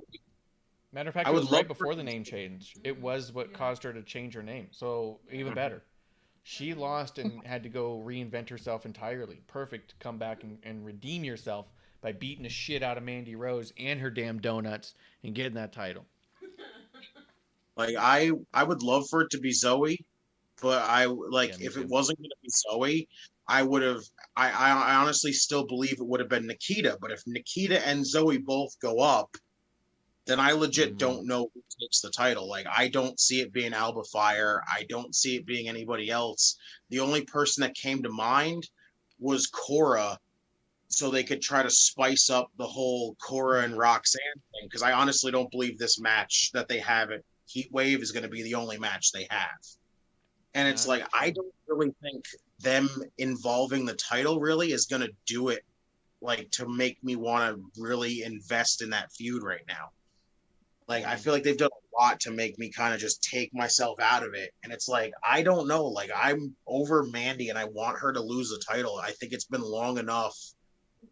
But I don't know. Like, if somehow by any odds Zoe wins the title, like, to me, I'm starting to feel like Mandy was a Vince, like, test. Like, kind of like a Mandy it was like a Vince project. So it's like if Zoe wins, I honestly feel like that'll confirm it there that Mandy and Toxic Attraction was like a Vince project. Mm-hmm. But it's like I just want to see the title start moving somewhere, but I don't see it happening with Zoe, and that's what really sucks. Like, I'm ready to see it move. I could see it going to Zoe and then Zoe being in the tag tournament with the NXT championship, because then you're highlighting your new champion along with a new upstart who, with all due respect, is easy on the eyes, to try and drag in some more viewership, to be like, oh, who are these two? That's their champion, and who's their partner? Like, oh, I should watch. You know what I mean? Like, I wouldn't be surprised if they did something like that. And I think that really Toxic Attraction works too much as a unit that I don't think that Triple H would dissolve it. I mean, he doesn't have to dissolve it, but I'm just he doesn't have to dissolve it. But it's like, I think it's time that the Toxic Attraction, like, if it's like experiment, needs to kind of move where it needs to go now. Yeah. Instead of keeping it stagnant like this, like, it's time to take the title off Mandy. You've already taken the tag titles off of Gigi and JC. Now you just got to get rid of Mandy, so her and the rest of Toxic Attraction can go up instead of keeping it in one spot. Because even with the video packages with Gigi and JC, I'm like, if it's a new thing for them, like, what else is really left for them to do in NXT at this point? Like, so it didn't really feel big, like, enough to be like, well, what's this really going to lead to? Like, the only thing it could really lead to is the three of them going up. Mm-hmm. Yeah, I could see that. I do think I could see Cora or Roxanne holding the title. I could also see Zoe holding the title. I don't think Tiffany Stratton's too far off from being a good women's champion because she probably needs to stay in NXT a while. So you could keep her with the championship for a while, and she's very impressive, and you put her with the right people, and they could help her. I do think that there's women there who could definitely take advantage of that on both sides. But yeah, I think I'm more than ready for Toxic Attraction to be on a bigger stage and to really liven up the women's division, and especially because we know that Triple H and Stephanie both have been massive champions for women's wrestling in WWE for so long that I think we're gonna see a lot of spicing up with the women's roster. We've already seen it a bunch with the Bayley faction. That I think that there's no reason to have such a complete unit, like you said, kind of stagnant at this point. There's too much we could do with them on the main roster. Yes. Anything else from either of you guys? I feel like I think I need to watch AEW before I watch NXT this week because I'm just going to get disappointed. This NXT is going to be fucking banger. This Heatwave. I know, that's why. Yeah. Yeah. Yeah. That's a good point. I'm going to watch it specifically before AEW so I can just watch AEW and puke in a bucket. Okay. Oh, no. I I want to be, I just want to be, I knew it was going to be this so much better. I knew it. NXT's giving us a free per-view, so come on. Yeah, they're going in. They are going in. They've been doing that. AEW really sucks with that. Tony Khan wants to like copy. He needs to kind of be watching NXT with that because they have a really good formula for that. And if he really wants to make a copy, he needs to watch what Triple H is going to be doing. I have a feeling that there's going to be a lot of things that are going to be influenced by one Cody Rhodes. I have a feeling. Yeah. Yep. So I hope so. Too bad, Tony. I hope so. Major bad. Any other final thoughts? I like that one. Definitely watch AEW before you watch NXT. Although NXT comes out a day before, it's going to be tough. Well, see, it'll take me a day or two for it to come on Peacock, and then, Yeah, you keep lying about that. It's crazy. I know. It's on USA. It's on Hulu. It's on Peacock. It's on YouTube TV. It's on Hulu Live. Like, you guys may or may not 7 be. platforms I could watch NXT. I know, but I'm not connected on anything. So you can watch every pay-per-view you want from any company, but with NXT, out of the question. Yeah. Okay. All right. I don't know yet if I'm gonna be here or not because that is day 1 of the West Coast Cup, and I know Lee. Well, wait, is Lee Moriarty in it anymore? No, Lee Moriarty was taken out. So, because Chris Sabin replaced him. So I don't know if I'll go. However, I can't do 2 nights of wrestling live this week because I don't even think I could do it period right now because I'm just not wanting to go drive back and forth because of gas. So I'm deciding whether or not I'm going to go. So I might not go Thursday, but I'll go Friday for the finals. All right. Or you might go Thursday. Let you know. If you go Thursday, then we'll try and see if we get Justin, maybe his brother back. Maybe we get Shakes on here. We got people. Yeah. Clint might be back by then, so don't worry about it. Yeah. But I'll let you know, but I don't know. If you're going to be here for the show, though, we could potentially even talk about doing like a watch-along and talk about what we watched while we watch along it. But I don't know. We'll see what goes on. Yeah. We'll figure it out. Either one. I think part of me is more inclined to watch the final because I'm pretty confident that that final is going to be a banger. I think definitely we're going to have Titus O'Neil. I don't know, not Titus O'Neil, Titus Alexander. I think probably versus Nick Wayne, maybe.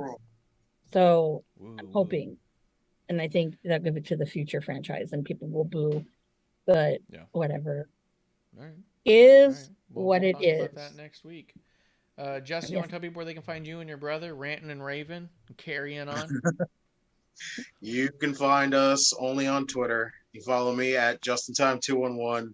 Follow my brother at JeremyandTime721. You can find the podcast on a bunch of different platforms. If you have one that it's not on, let me know, and I will try my damnedest to get it on there. The whole Apple situation, I don't know what the hell I'm going to do with that one, but We'll get any you other- on Apple. any other like platform podcast platform you don't have it on, and I can see if I can get it on there, let me know, and you get the hookup.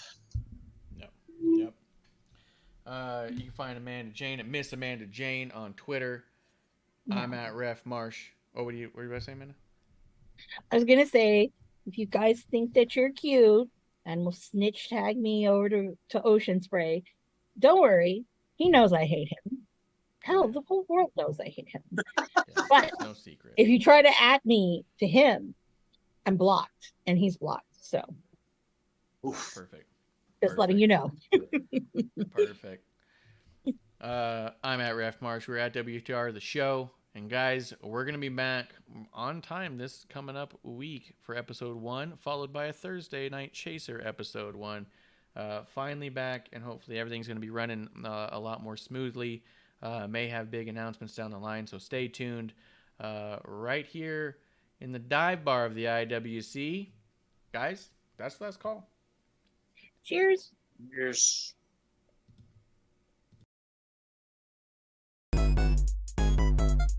Hey, producer lady here. Thanks for tuning in. Continue to support us or buy us a drink by following and putting the I in subscribe on Twitch. Or subscribe and review our podcast on Apple Podcasts or wherever you listen to us. Cheers!